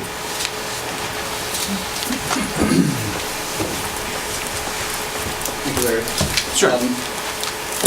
Point out as a sort of a layperson, the location of this property is as much about Canton, Avon, other regions, which are frankly haven't had this kind of activity in quite some time. Personal opinion is that Simsbury is enjoying this level of activity because of the brand that you created for yourselves over the last, you've become a popular place to be. And I'm not sure that's a bad thing. And I would also suggest that Larry's numbers are very mathematical. They don't take into account the percentage of absorption because it is Simsbury that these local housing markets will attract. So I think that's kudos to you all. So to move along here and finish up, the housing component, basically we are providing Housing that's going to be attractive to potential tenants earning the average area median income. That's what our proposal is. That's consistent with the TAG regulation. Energy efficient development. We're committing to basically exceed Energy Star certification requirements. And lastly is smart growth, or second to lastly is smart growth. And I don't need to repeat sort of the presentation I gave from the beginning, but we feel that this is an exemplary example of that. And as far as reverting to the underlying zone, obviously we concur. Are you targeting any particular Energy Star rating? I don't know that we've discussed that yet.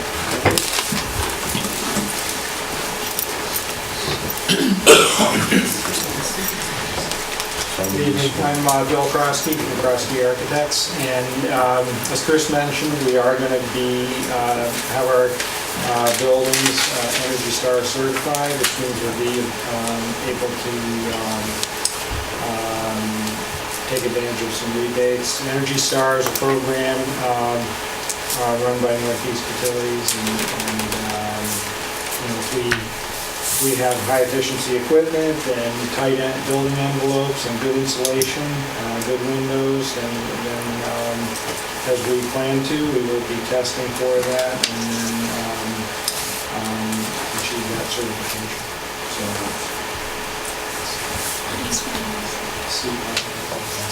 Any other questions for the applicant?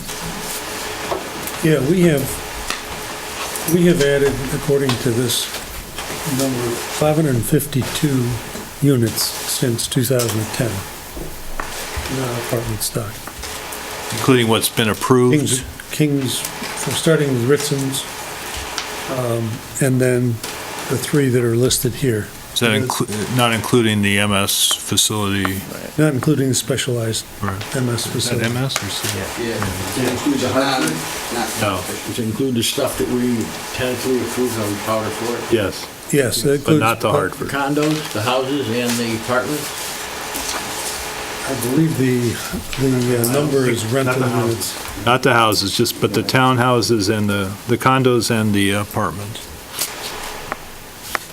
168 at East Point, 272 in Powder Forest.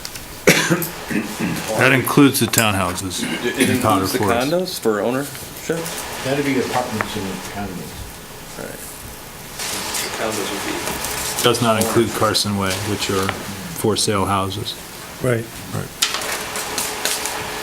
But that says we've added 552 units on top of approximately 1,400, and that's 175 a year. 5-year absorption. Or year. So I'm concerned that it's growing pretty rapidly. If that goes 5 years out,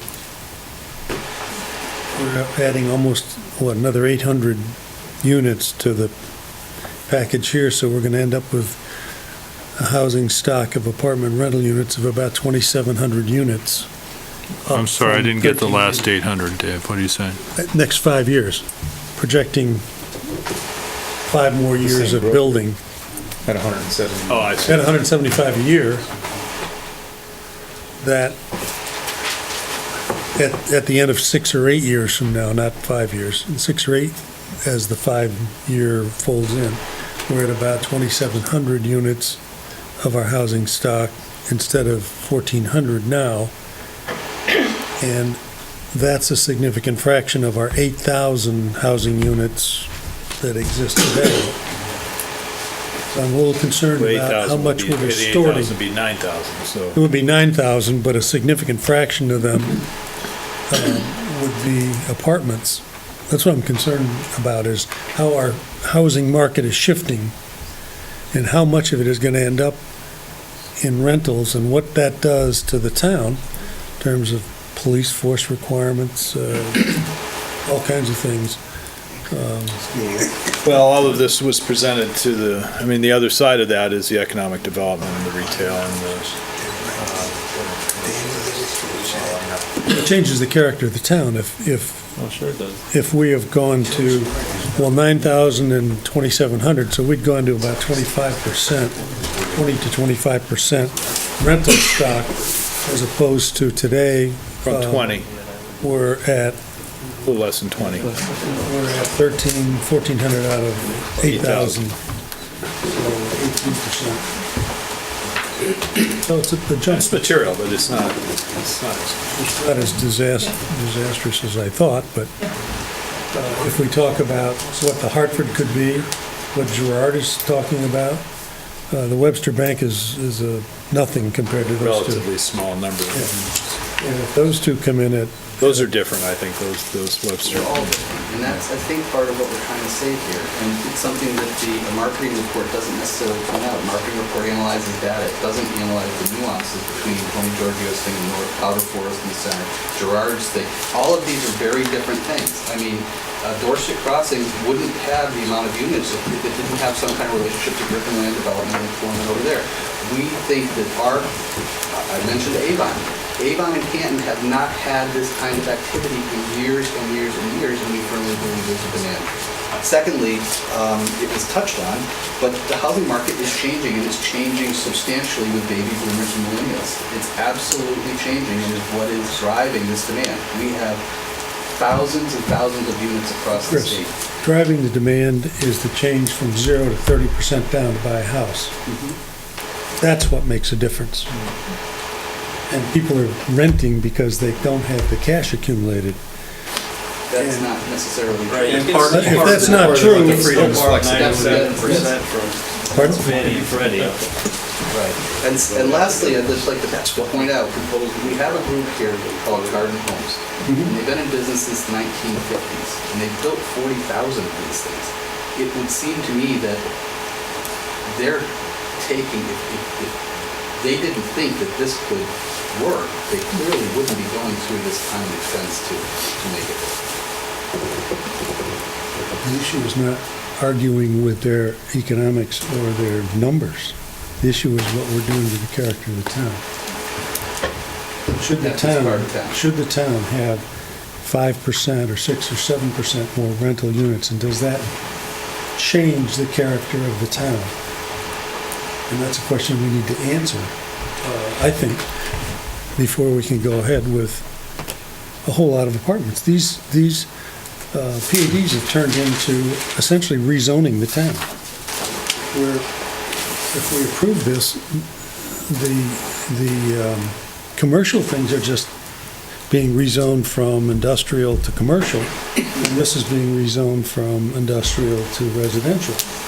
We still have no developer on the commercial side, and who knows what would happen there. So I'm interested in how the master plan can hold water in the face of no developer, no money. No developer for the commercial piece. Right. I don't know if TJ wants to. I have no doubt that their Garden Homes people will do well and make money. Yeah, I mean, TJ can address part of that. I can tell you that from the standpoint of the master plan, in Simsbury for this type, you will not get what's called a master developer. You won't get it. You're not going to get one developer that comes in and takes down the housing as well as the commercial. So you will be tied to a developer for the housing and a developer. And these developers want to know two things. They want to be certain about what they will get approved, and the pad zone sort of does that. It locks them into a formula.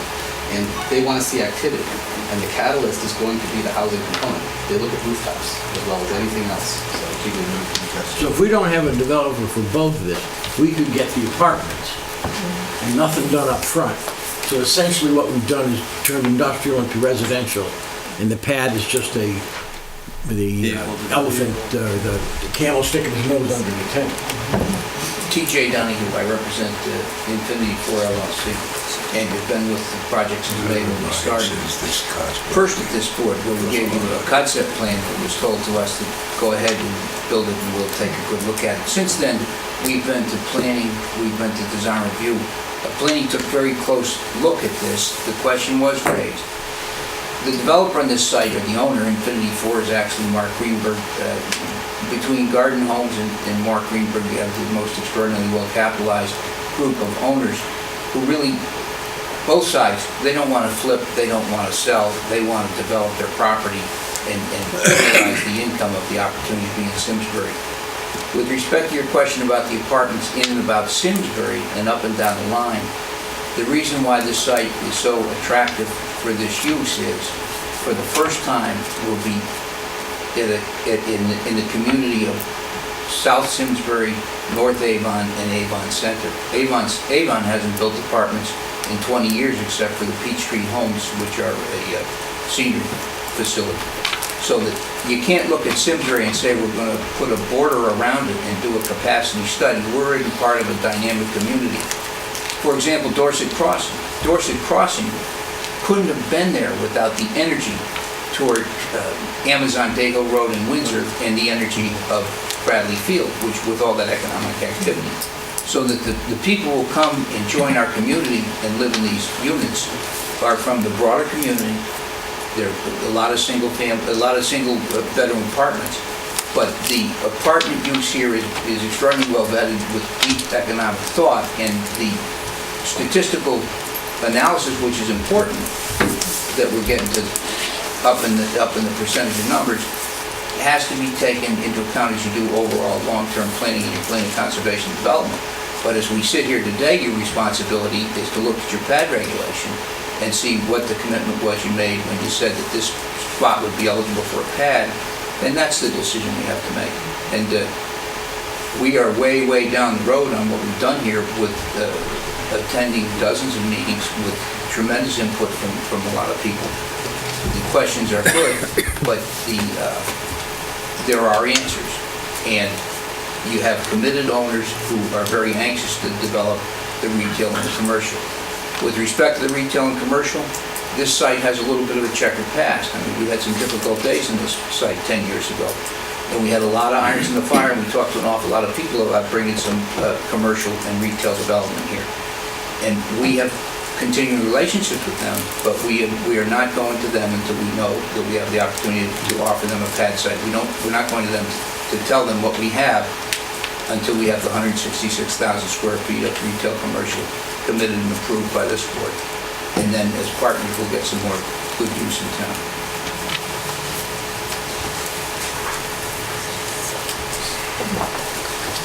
Other questions from the commission? What's the build out for the apartments? Is this just a one shot, you're gonna build all of them all at once? I mean, do you have a plan to like build and sell? It's probably a build and sell situation. No, once, all of them. You're building out all at once. Oh, you are? We asked that last time. Yeah, but that's always been my question every time somebody's come forward with these apartments. Are you sure you're gonna sell all of them? Because I think that's really where we're at. Well, they're not for sale. These are rentals. No, but you're gonna rent, you know what I'm saying? You're gonna occupy, so let me change that, you're gonna occupy, because we've had 3 different developers come in. You're the third, we've approved 2, and now we're on to our third, and I think that's really, you know, what, I think there's an uncomfortable level here of how many of these apartments are we gonna have? And then what happens to the ones across the street or down the road when people say, I'm gonna upgrade? You know, so this is, these are all questions, and that's where I think the concern is. So that's my question was, do you plan on building, you know, a couple of units, filling them, then building a couple more units and filling them? No, the construction is planned to occur all at once so that the full complex is completed correctly then. And that it would be available to be rented out as a fully operating complex. Under current development for apartment complexes like this, the people who choose to live in those really fall into 2 general categories. One are young professionals who are not interested in owning a home for a whole variety of reasons. One is the economics of what's required now to own a home, but in addition to that, they're very transient in terms of their employment, and they need to have a flexibility that doesn't involve having to sell a house to take a job in Houston or somewhere else when it becomes available. And the other more interesting demographic is people who are downsizing and only want to be in this town from April to October. They want to be somewhere else, but they want to have roots in this community, and the way they do that is that they can afford to rent a really nice apartment in a nice setting in the town that they're familiar with. We've had this experience throughout Hartford County with new apartment complexes, and the mix of people is the young professionals and people who are in a different part of their life. And they really aren't interested in raking the leaves and plowing the snow, but they want to have a place that's their home. And these apartments fill that need incredibly well. It's a changing dynamic, and I certainly appreciate the comments of the commissioner, but the fact of the matter is, this is the evolution of all of our suburban communities now in this area, is to recognize that housing demands are changing from single-family, 4,000 square foot, 3-car garage houses. It is. You know, there's a three-legged stool here. We're focusing on one leg of the stool, and it's the housing piece of it, and we're getting convinced that it's a good idea. But the other two legs of the stool are the retail and the commercial. I know, TJ, you said you've got relationships, but these pads are so new to us right now that we haven't gotten to experiencing it. This is the difficulty in this. We've heard this story, we've seen all the residential go up, but we haven't seen the retail and the commercial come from it. The mill guys are just got started over there, but there's no more retail that is coming to the, as far as I know. You got the restaurant and the apartments, but nothing else has been attracted there. They've been around for, we finish. They've been around for a little bit. You know, they're just building the North Gateway now, so we don't know. We know they try to attract certain commercial tenants and have been unsuccessful. So what makes you think that's going to be a better success or a quicker success? Give you a happy, quick shot at that. The best commercial real estate in Simsbury, except for the 1,000 feet on Route 44, is this piece. I mean, it's most proximate. It's within a mile of Route 44. Route 44 is one of the major retail corridors. Route 44 is full. So it's a natural, it's the best piece in Simsbury to have that type of a use, except for Route 44 out at The Gordon property in Avon is all office. Pardon me? The property that Borders is in Avon is all office. No, there's Riverdale Farms is a bunch, is a mixed use. And medical office or other type of offices is something that we do include in our plan within the 166. The other thing that I'd like you to note, as we sit here today and try to do important things for the community, if we were fortunate to have this approved, it goes back to a full, very detailed site plan, which will be the regulating plan for construction. That will take, and the securing of the contracts to build it, Eli tells me that will take him 11 months to go into the ground from the day that he has a final approval of the Simsbury Land Use Boards. And that the construction cycle will be 24 months.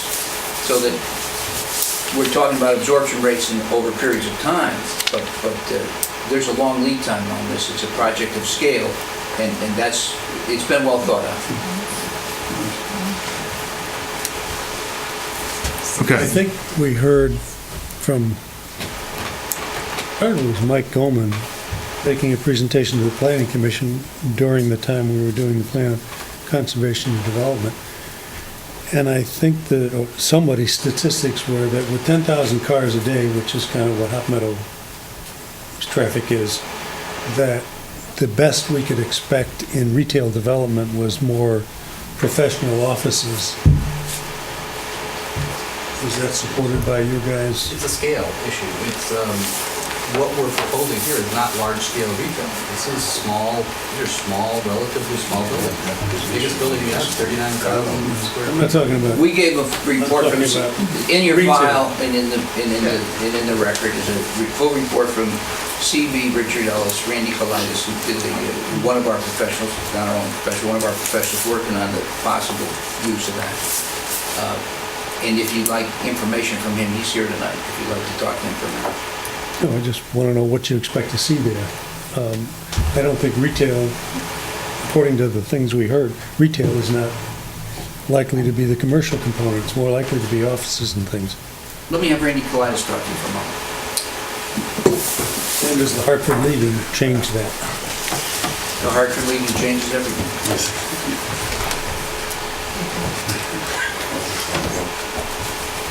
I've already called this was C.B. Rich Ellis Commercial Real Estate. Can you spell the last name? K-O-L-A-D-I-S. Let's see. C-B-R-E.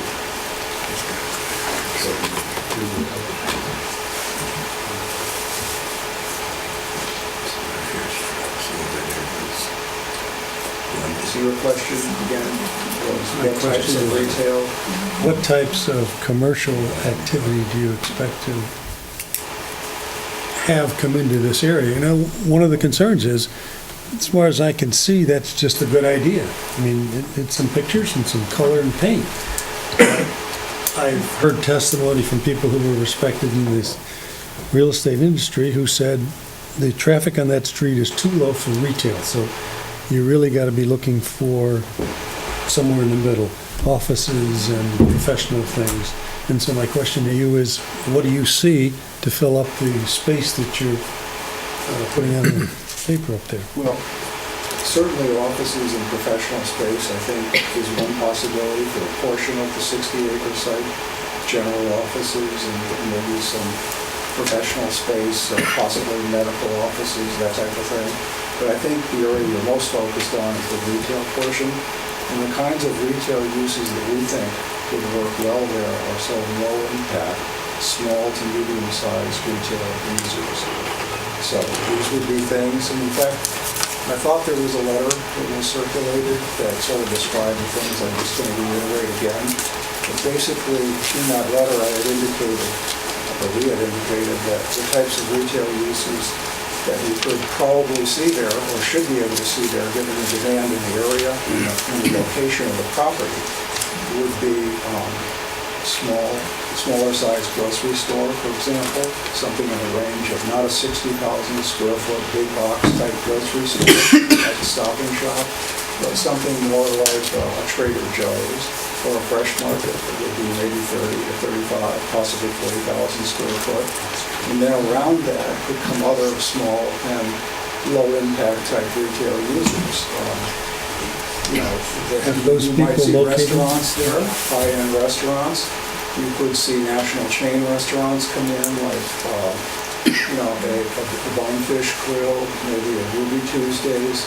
You might see more high-quality restaurants like we have in the Greater Hartford area already, and here in Simsbury, things like the Max Group does, where they have several different venues. There's the Max Downtown, there's the Max Grill, there's the Max Oyster Bar in West Hartford Center, that type of thing. So certainly those would be good. We're retail looking for uses. support for the argument that we'd see those people. Okay? Pretty much mentioned people that are on 44 now.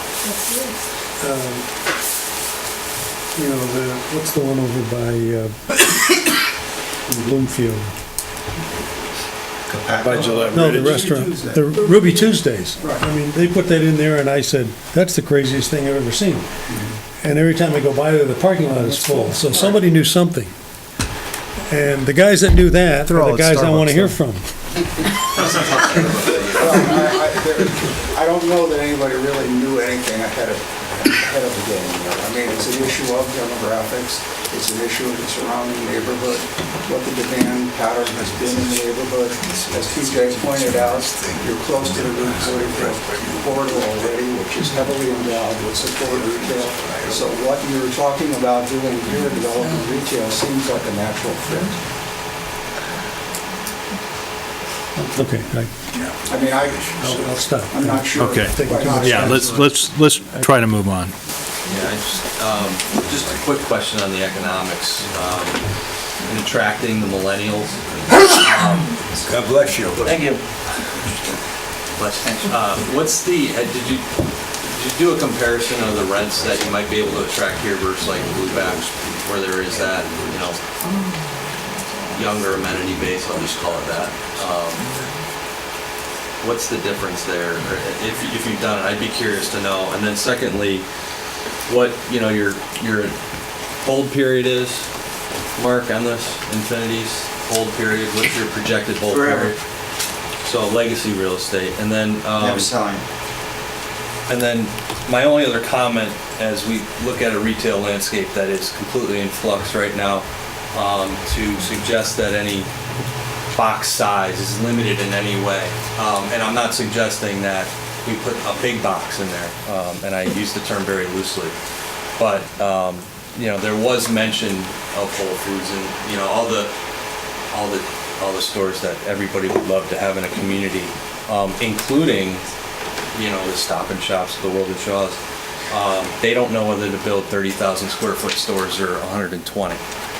So we just need to be cautious about putting any limits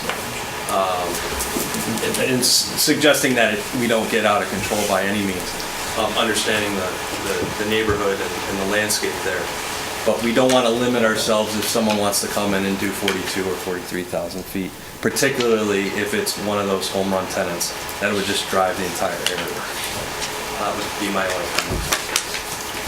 We appreciate that. Right now, our foreman has a 40,000 square foot building in the northern section of the site, designed for that type of an opportunity that we feel is not there now, but might be there as the thing builds out.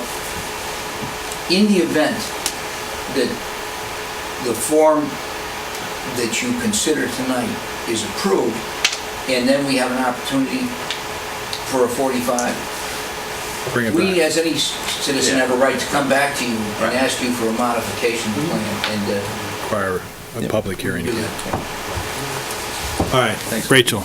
I have the median gross rents for several towns, including West Hartford. Great. Simsbury's actually on the low end. Okay. That's current though, right? That's current. So, And it's also town-wide. So in West Hartford, that's not looking just at the Blueback area. Right. But in Simsbury, it's just over 1,000. I think West Hartford's a little closer to that 1,100 mark. Okay.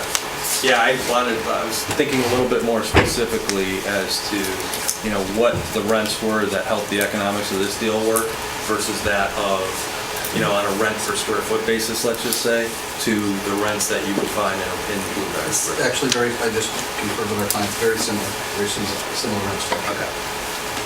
And my question was really, again, targeted towards those millennials that you're trying to target. You know, the millennials that no longer want to get their driver's licenses or drive anywhere and want to be close to everything. They need a bike here. Yeah. Right. Touche. All right, I'm going to try to keep aware of the time. Other questions for the applicant? I do want to open this back up to the public. Is there anyone that else would like to speak to this application? Yes. I think there are others, but I happen to be sitting in the front. so.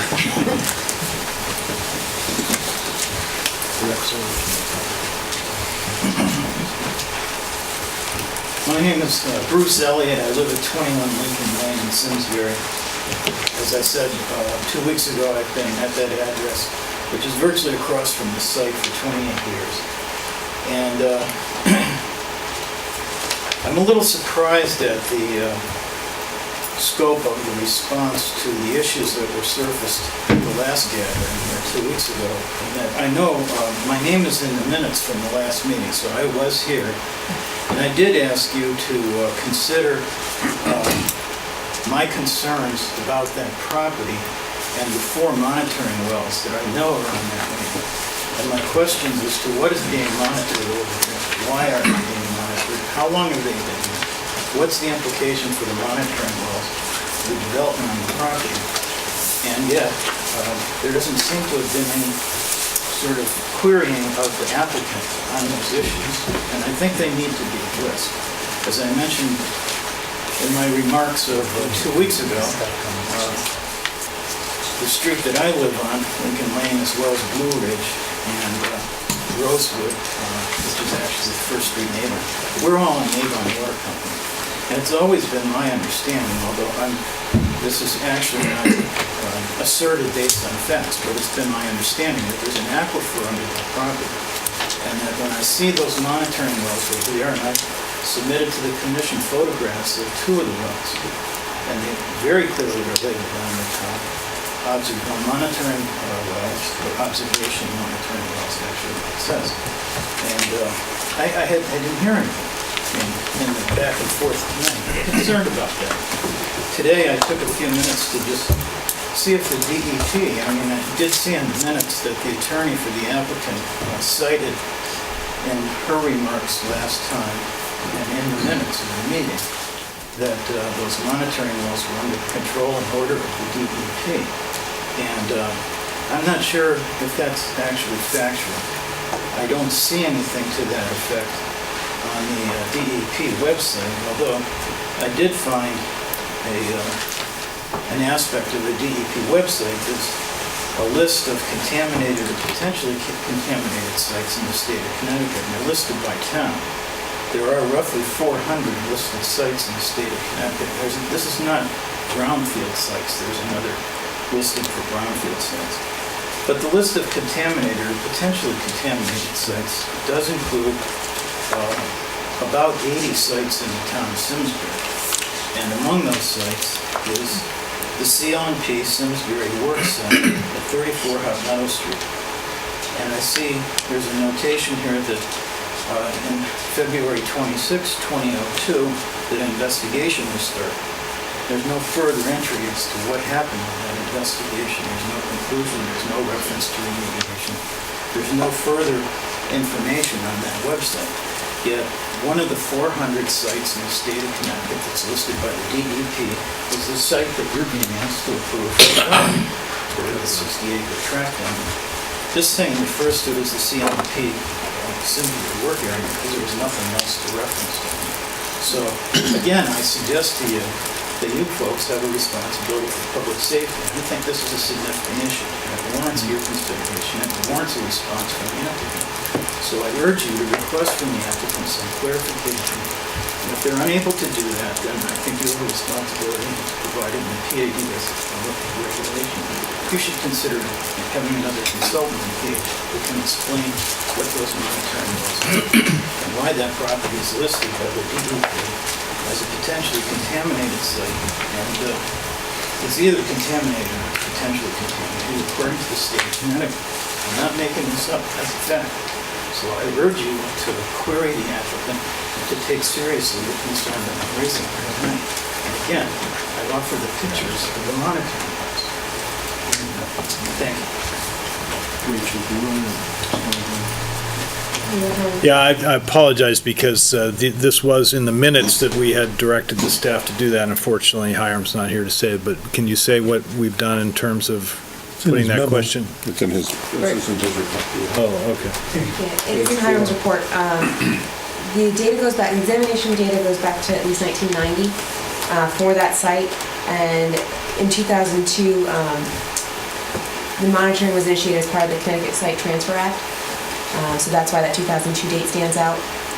It is being, the monitoring wells were installed and are monitored by CL&P. It is on the CL&P property, and it is our understanding that the reason for that monitoring was related to CL&P's activities and their use of it. And the responsibility for ongoing monitoring belongs and will continue to belong to CL&P, is what Hiram has noted. And it's all, that is, it all is in the command of the DEP. So that's within the volunteer cleanup program, right? That's within the Connecticut Transfer Act. Right. When it was transferred, it was deemed to be appropriate to conduct an investigation there, to do an environmental site assessment, so-called ECAF, and as a result of that, and CL&P is incredibly careful about these kinds of management matters. Even though the property was conveyed, they retained responsibility for monitoring their activities there.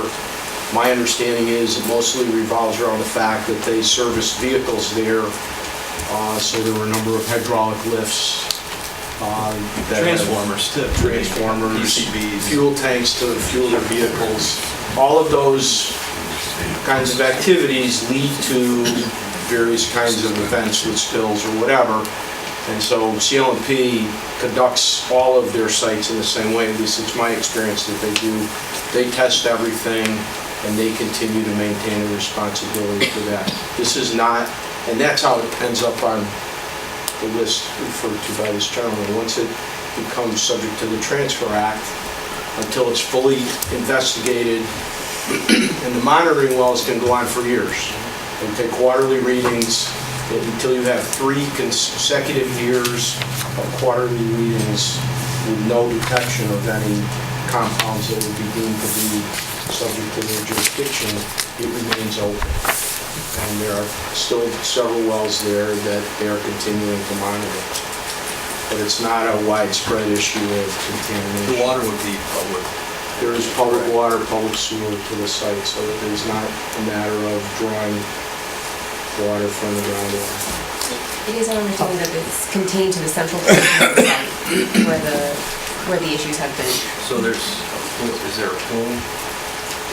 There really isn't a plume, it isn't that, it's that they had various activities within this building, like the hydraulic lifts, that are gone. So those all leaked. All the monitoring wells are on the actual central property? No, That's not true. Yeah. They're on the CL and, they're on the CL and P portion of it. So there was this discrepancy, it was a... That's not true. There's one that's in the south. Let's go for this. After you made this inquiry, I got Hiram in touch with our consultants, and I gave him a copy of the January 19th, the 2014 report. It's 800 pages thick, and I have 10 years in a row in my bookshelf if you want to look at anything. American Sumatra owned the site at one time, and they used some of the pesticides that they used. There were a series of points where they did surface testing, probably 24. 100% of those have been cleared, even though they haven't pulled the well. That the DEP tells you where to pull the well, but they've all been cleared, so all of the groundwater is below any action level on the site. There are some PCB issues in the central core of the site that they're talking about, which is the circumstance of what everybody's focused on. But it is extraordinarily well monitored, extraordinarily well cared for. CLMP takes it very seriously, and we get the report annually. And the trend is very much in our favor of cleaning So the itself one up. related to the pesticides, that was just abandoned without being filled or capped? The report is at DEP, which says that the levels that they found are below any action level for 3 years, and there's no continuous. It's my recollection that DEP wants to look at the well and take a sample from the well first before they were to close. Rob, could I just, I meant to leave this for the clerk. This is the list of contaminated, potentially contaminated sites. It has 4 columns. Investigation started in 2002. Remediation started, no date. Past remediation, no date. Remediation completed, no date. That's the record today at DEP.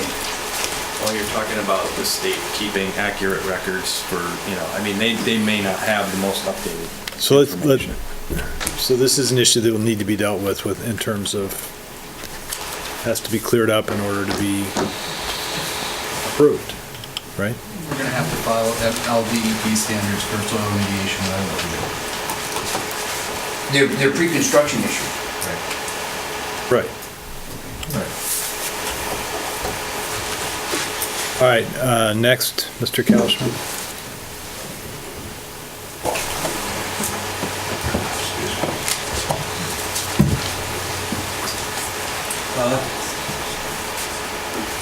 I'm here, Robert Kalishman, Simsbury, 971 Hot Meadow Street, Simsbury. I'm here, my wife and I were watching the hearing, and we went through it, and I thought that at one time, and I hadn't seen anything of it, and I know Mr. Greenberg, a fair man, and I think if he were to be consulted, that this probably could be one of the things that could be straightened out. Doesn't seem like he's an ogre, or he doesn't agree with people or so. I love people. But what I want to point out to you is this board put in what they call back affordable housing.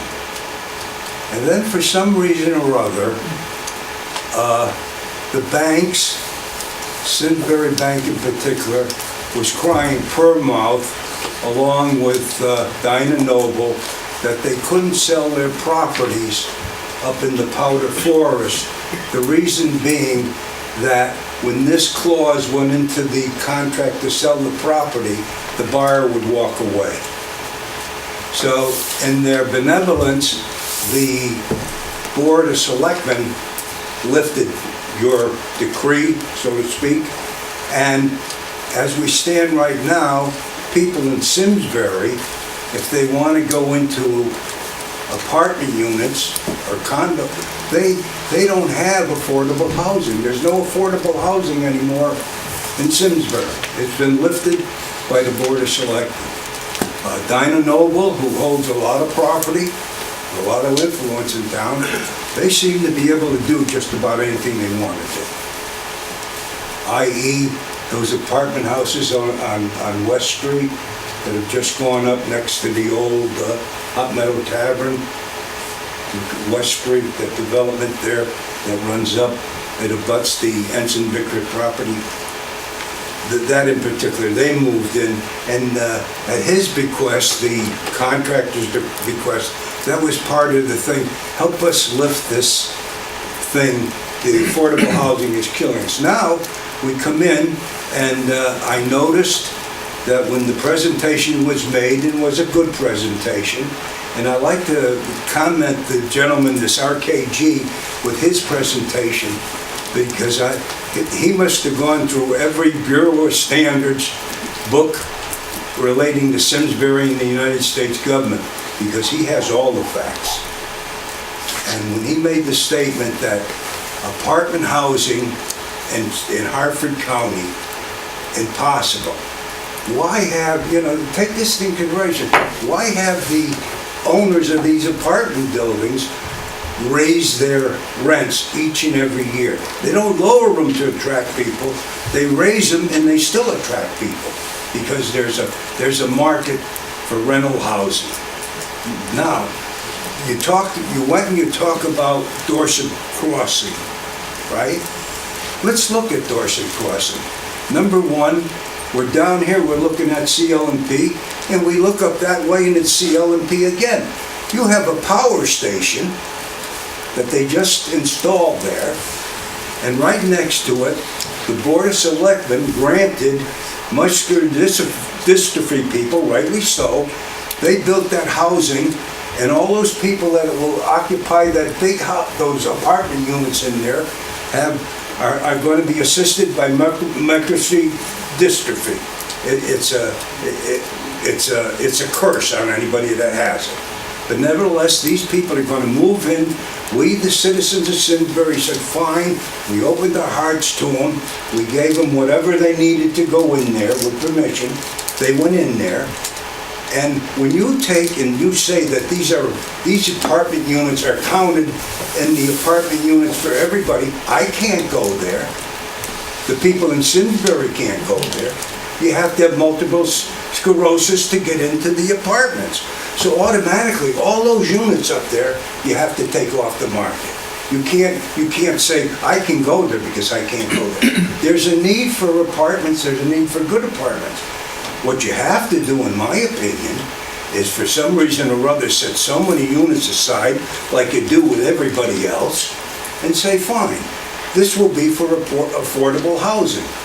I'm not asking you to go, to $500 a month, but affordable housing. And if it's good for one, it certainly should be good for another. And it's needed. And number two, when you try to relate this thing to the big box, it's not the big box. I remember what went in with the big box. And here, Mr. Goldman testifies that it's against Mr. Greenberg. But Mr. Goldman, he was the architect for Conover. Remember the big box? And that's the reason that never went to market, was the fact it was too big. Now, Route 10, the studies, come on, guys. How many charrettes and how many studies are we going to do on Route 10 before we get it together? You've done, not you, but the town has done charrette after charrette after charrette. She spends millions of dollars for these charrettes. I know how that works too. But the thing is that they're not going to do anything. The state You don't have anything to do with this Route 10 out here. You can't even put in a street light without the permission from the state. And I don't mean it disparagingly. It all comes from them. What I'm saying is, it's needed. Apartment houses are needed. The things that, in my opinion, should be addressed are, number one, the affordable housing. Number two, the commercial, it should be low. They showed it to you. They're not big box, they're not big box things. They're little mom and pop stores, I would call them. Because you're on the zoning board. When a Stop and Shop or a Big Y, and they just came, when they come, with the exception of the one down with Mr. Wagner, when they come, they want square footage. They don't want these small stores. They're giving you small stores.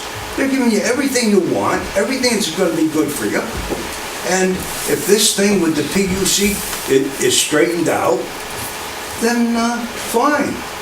But just to hold it back to say, wait a minute, John Jones may own this apartment house, and because a few people want to come in with affordable housing, we got to protect his investment. That's not America. Competition, that's America. And that's what I'm up here for, because I think it's a good presentation. If you stop taking away from the people and you give us back what we need as far as the housing goes, affordable housing, that's what you need here.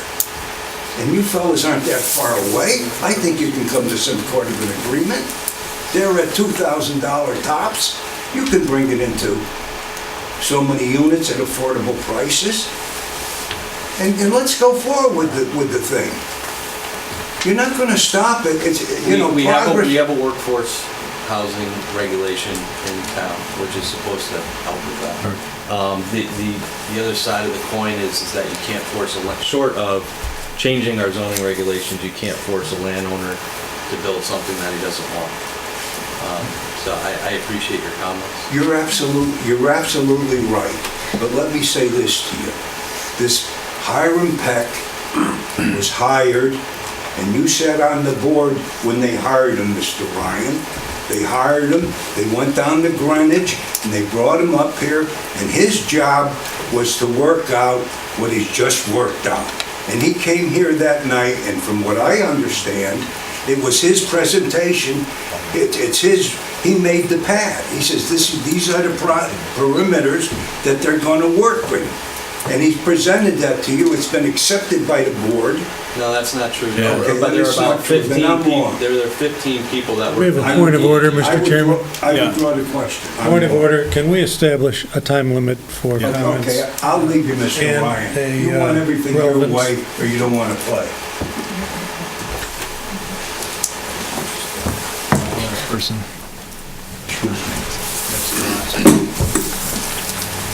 Hi, I'm Susan Elliott, 21 Lincoln Lane. Correct.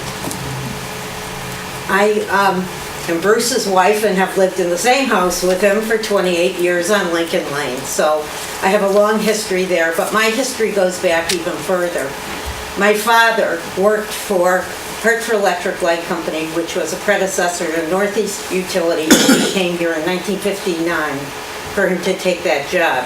So I have been an observer of that property for many, many years. I won't do the math.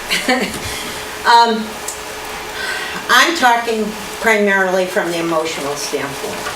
If you have, I assume in the last 2 weeks, driven down Route 10 and seen the majestic view that that property offers, it's hard to imagine as I drive down Lincoln Lane that what I see in front of me will dramatically change. So I am pleased to hear your questions that have been asked, your seriousness in considering this, and I hope that thoughtfulness will continue, because once done, it can't be undone. So whatever you decide, I want you to know the weightiness of that decision and how it will change, not only that end of town, but Simsbury. It's going to. Given that, I also understand from the moment I bought my house on Lincoln Lane, that that was commercial property. That there was always a potential that it wasn't going to stay as it is. And I recognize the right of a property owner who buys it for commercial use to be able to develop that.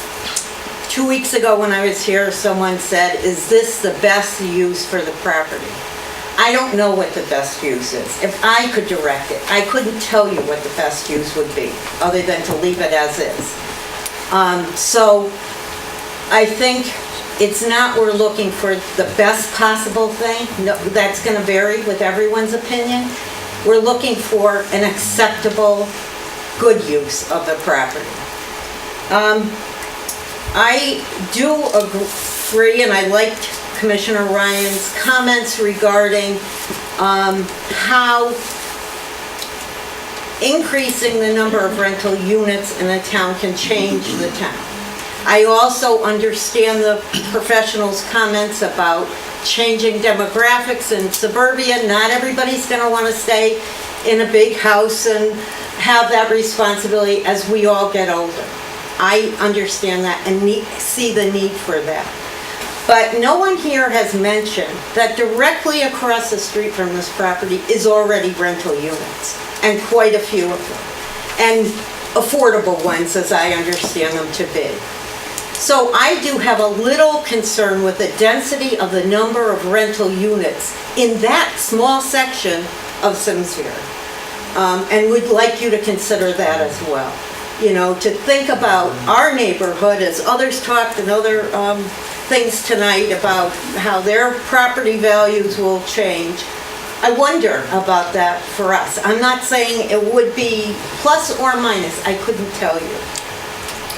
So with that being said, the only two things I would love the developer to consider are one, solar. They talked about using energy efficient equipment and buildings and all of that, but it would be lovely to see that they were actually producing some energy that might go directly back into the grid. So I would like that considered. The other thing I would like to consider, and it may seem trivial, are sidewalks along Route 10. Avon has begun to bring sidewalks from Route 44 all the way down. It is, that section of Route 10 is a walking section. There are people who walk it daily. They walk a circle from Blue Ridge to Lincoln around. I see many people walking, and I think it is the time to ask a developer to do that. You may not have that in your plan for the current use, but I'd love to see the sidewalks connected to those in Avon and go further, because as we want a walking community, that's the best way to get it. Having walking sidewalks within the development is a natural, but that does, I think, having something on Route 10. So those are two considerations. I hope you will, I don't know if you're the right people, but somebody We're the consider right that. people. Thank you. Thank you. Zelia, if I might, what about crosswalks from like your neighborhood to that side of the street where the sidewalks would be? Would you be in favor of that? Yes, but I understand the light is going to be at Blue Ridge, and so, you know, when you think about the crosswalk that is up on the bike trail just before Agways, that those lights help, but it's dangerous to cross that there without a light that stops the traffic. I don't know whether a walkway there, I'd like to see something under the road better than, but for us, Work on the budget for that. I don't know what you could do about That'd be it. good. I don't know what you would do about it, but, you know. Mr. DeFada.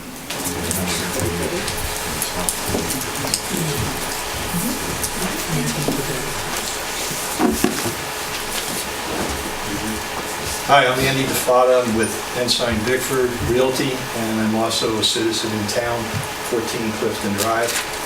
I want to make a couple points that I think are really important. Number one, we do need rooftops. Rooftops drive commercial buildings, rooftops drive retail. So there's no question that we need that. But I've been to a couple of the charrettes, the one for the town center, the one for the Hartford, the one for Weetawk Center, and we're planning other village centers. and I'm a little bit concerned about the density of the apartments. I think we need apartments, but I'm concerned about the density. It's so dense that even when you come around the circle, some of the roads have to turn in one way because there's not even room to have a two-way road there. So, and I'm a little concerned about maybe some of the turning radiuses if you had a tractor trailer unloading furniture. But again, I haven't studied it, but I think you ought to look at it from a density standpoint, just because it doesn't have that village center feel to it. So do we need apartments? Yes. I think that plan could be refined a little bit more. By way of background, I'm not sure if it was in their study or not, but Avon Town Center, which is literally right down the road, is talking about 396 apartments and an additional 125,000 square feet of retail and commercial space. So when you start adding your calculations in, all of a sudden, there's quite a bit of activity that's going to be coming. Are those approved? The master plan has been approved. It's now under contract with the master developer, and they're in their due diligence period right now. So it's just something to consider. Now, rooftops, like I said, are a good thing, because that's going to generate more retail and commercial business. So we're not saying it's not a good thing. It's just that I think from a planning perspective, you want to make sure that all this kind of fits together, because again, I think some of the statistics were the greater Hartford area. When I did a couple quick calculations between Dorset Crossing, the multiple sclerosis building, Powder Forest Land Works project, Avon Town Center, and 34 Meadow Street, that's 997 units there. And that doesn't include Iron Horse Boulevard, and it doesn't include the Hartford, which could be another 400 units. So you could be talking 10 to 15 year supply or more if you're only absorbing 45 new units a year. So we do have to be cautious of that. Do we need it? Yes, but we do have to be cautious. So I just wanted to emphasize that I think we need to look at the plan from the standpoint of is that the walkability and the connectivity that you're looking for it to be a village center component, just like Weetag, just like Town Center, just like what they're trying to do up at Dorset Crossing. So with that, one other comment about the retail market right now. Someone, I think it was TJ, mentioned restaurants. You still have, as far as I know, 99 empty. Dakota's is still empty. Boston Market left and is now a bank. So there's not a lot of retail activity in Avon, and a couple of people have already acknowledged that 44 is the better area for retail, and yet we've got land there, and it hasn't really started to gel yet. So I just wanted to mention that from a demand standpoint, we have to be careful because we want to make sure that we're all looking out for the best interests of everybody. We want the developer to be successful. We want the people coming in to be successful. We want the town to be successful. And for complete transparency, do you have any interest in those other? Absolutely. Right. Yeah. No, I'm not sure if everybody in the audience understands that. Yeah, But you absolutely. should probably state that. I'm the president of Ensign Bickford Realty right now, and we're involved with projects underway. We're also the owner of Avon Town Center. Right. And that's why I wanted to mention those statistics. Because, No, I appreciate that. too. yeah, it's just something I think you need to know. As a neighbor. Yeah, we're a neighbor, we're a concerned citizen, I guess if you want to say that, or a concerned corporate citizen. So, yeah, we have an interest, obviously. But we're not trying to discourage anything, rooftops are good. No, I understand. I just, for the people who, in the audience who didn't know your background, as obviously we do. Okay, all right, thank you. Thank you. All right, we have covered a lot of ground here. I'll be quick. I'm going to hold you to that, and I appreciate you coming, but we need to wrap this up. This is 2 full nights of this. Michael Whitbeck, 92 Hill. I'm sorry. You have to use the mic because this is recorded. My name is Michael Whitbeck. His last name is W-H-I-T-B-E-C-K. 92 Hill. So first of all, I wanted to say that the development as it is a very good idea, and I like a lot of these developments that are popping up within the town. Anything to drive new business, more income, these are all good things. My concern, though, is that with the overall concern of the keeping in the traditional look of Route 10, that we might reach at a very quick point, capacity within the town. This is just a little package I put together. It was basically the Avon Town Center. I'm sorry, I don't have it up there. That's what Cheryl. So if you guys can share this.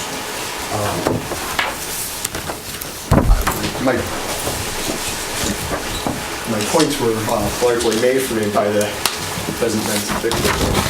There was already about 400 residential units going into the foot of the Avon Simsbury line where Route 10 meets 44. We have development that we would like to bring into the Hartford site. And there's other developments that I didn't mention. My concern is that we start to lose the arterial capacity of the traffic within that area if it's going to be maintained as a two-lane, one each way road. So in the interest of keeping it brief. This was before. This is the town center.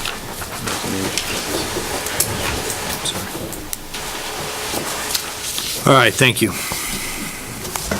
suppose I'll ask commissioners at this point whether they want us to be discussing any of the responses to anything that's been discussed. Well, I think we're going to seriously think about closing this, so this will be your last chance to add anything that you felt was unanswered.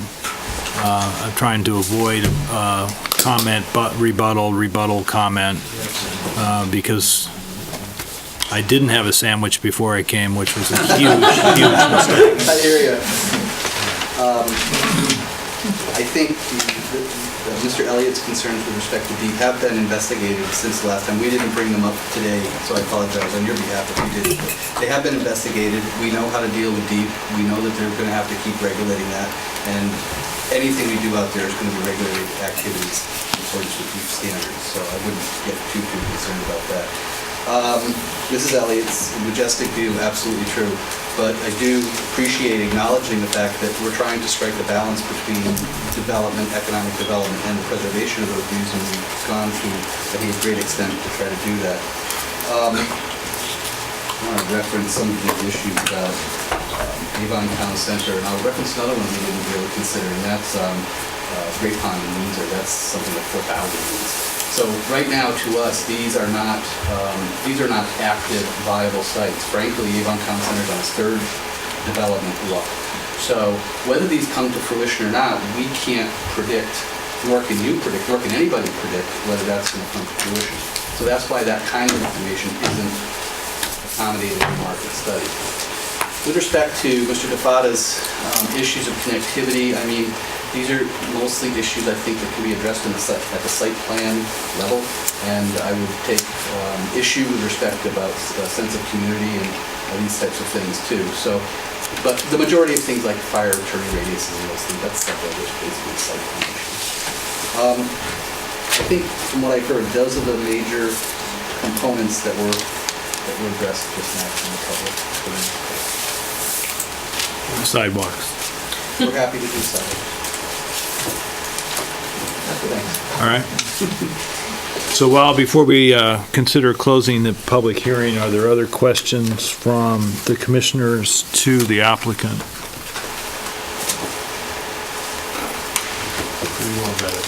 All right. So I'd be looking for a motion to close the public hearing. Make a motion to close the public hearing. Second. All in favor, say aye. Aye. The public hearing is now closed. Thank you. Appreciate everyone's participation on all sides. Makes for a lot of good information from which we can discuss. This is a sizable project. It's important. Certainly important to Mr. Greenberg and the owners and developers. It's important to the town. I know and appreciate a tremendous amount of work that's gone into this. I think we should consider when we can actually discuss and consider the application for approval. So it's 9:45. What is everyone's general feeling about it? Is this significant? I think we have 65 days, right, from tonight. Yeah. To make a decision. I'm still uncomfortable with the numbers. And would like to somehow or other gather more information for myself.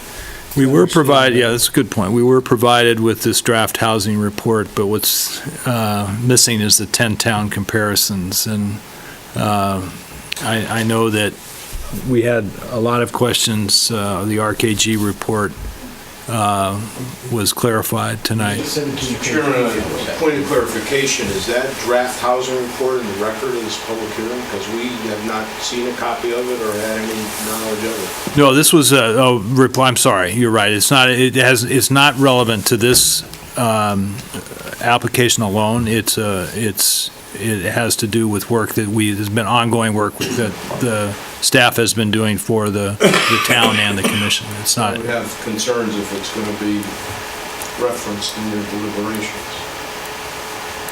Noted. Thank you. I believe it was also done for school as well, Right. Town of Simsbury.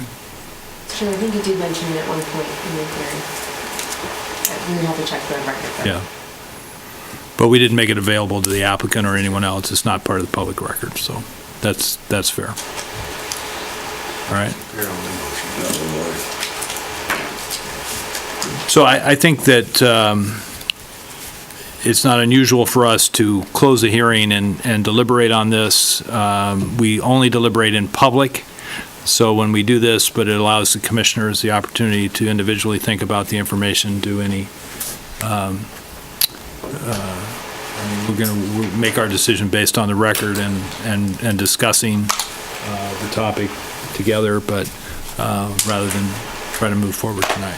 So I would agree that we should take this up at our next regularly scheduled meeting, which is in November, mid-November. All right? Anyone feel differently than that? It would actually help if we could have staff almost prepare us up. Well, that's the other thing. We have a lot of items. We got the sidewalks, we got the punch. Yeah, we would want to put together, and Hiram usually does this for us after the end of the meeting, is to, I'm sure he will listen carefully to the record, put together the items that we discussed as open possible suggestions or changes. All right? We do also appreciate the fact, though, that this is an iterative process with the site plan and some of the other things as it relates to defining some of those items. All right? And the next regularly scheduled meeting is the 17th. 17th of November. We do not have a meeting the first Monday in November because it's the night before the election. I suspect there's some people in the room that might be interested in what happens the night after our not scheduled meeting, but. And same time, same place, 7 p.m. 7 p.m., right. All right. Our agenda has catch-all, which is discussion of new and ongoing projects. Is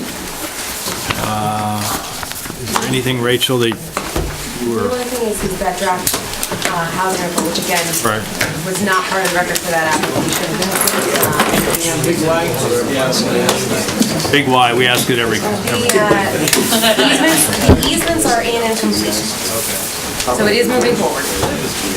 Any timeline on breaking ground, do we know? Not that I heard, but that's a big piece. Next September? I could hope they so if they start in spring, exactly. That's their plan. That makes sense. Yeah. Send a note if you... Oh, yeah. Of next year? Yeah. That makes sense. But that was, I think that was also contingent upon them transferring the title of the property and all of that. Yes. That isn't happening yet? 2 more weeks. 2 more weeks. Yeah, 2 weeks from whenever. 2 weeks from Thursday. I think we need that because everybody's left. Quick question. I had, You know what? or You could email we it had to me. some information in Hiram to talk about the request for a minor modification to the master plan before we submit the final site plans in the next. As it relates to the, yeah, he The talked, loft units in the garage product. I don't, if he didn't bring it up to you. this is not, he did to me. Okay. I didn't know if, I came to Yeah, be here, I'm if there were sorry. any questions, or Yeah. if it was a consensus thing. I think we believe, We did that go through this with Mill Commons, and when we had the big presentation, it's like, why are you even here? This is so minor. But we wanted a better safe than sorry. I think we feel the same Just way. wanted to be here in We case. being, I feel the same way now, that this will be handled administratively and be put on the consent agenda and taken care of. What will probably happen then is, on the 17th, you will have already received our final site plan package. Okay. Which will reflect the minor modification. So, You're just reconfiguring this is Carson Way? no, this is the 5-6, parcel 5-6. Okay, No, the rental units. the rental Because unit, but it came was in car, conceptually, yeah. now we're more refined. So now we're starting to talk about, What are we talking about? Yeah, We're- I'm sorry. Powder Forest property. We need to stop talking about, because not everybody's on the no, same page. no, we'll bring something to the meeting on the 17th, all right? Well, and you'll have the whole thing. We'll just make sure in our site plan application, we reference that it's a minor modification of the master plan first, then the full thing. Sorry to, No, that's fine. Thanks for sticking around. Is there anything else from you all to us? There was a motion. There was a motion and a second, all in favor of adjourning? Any,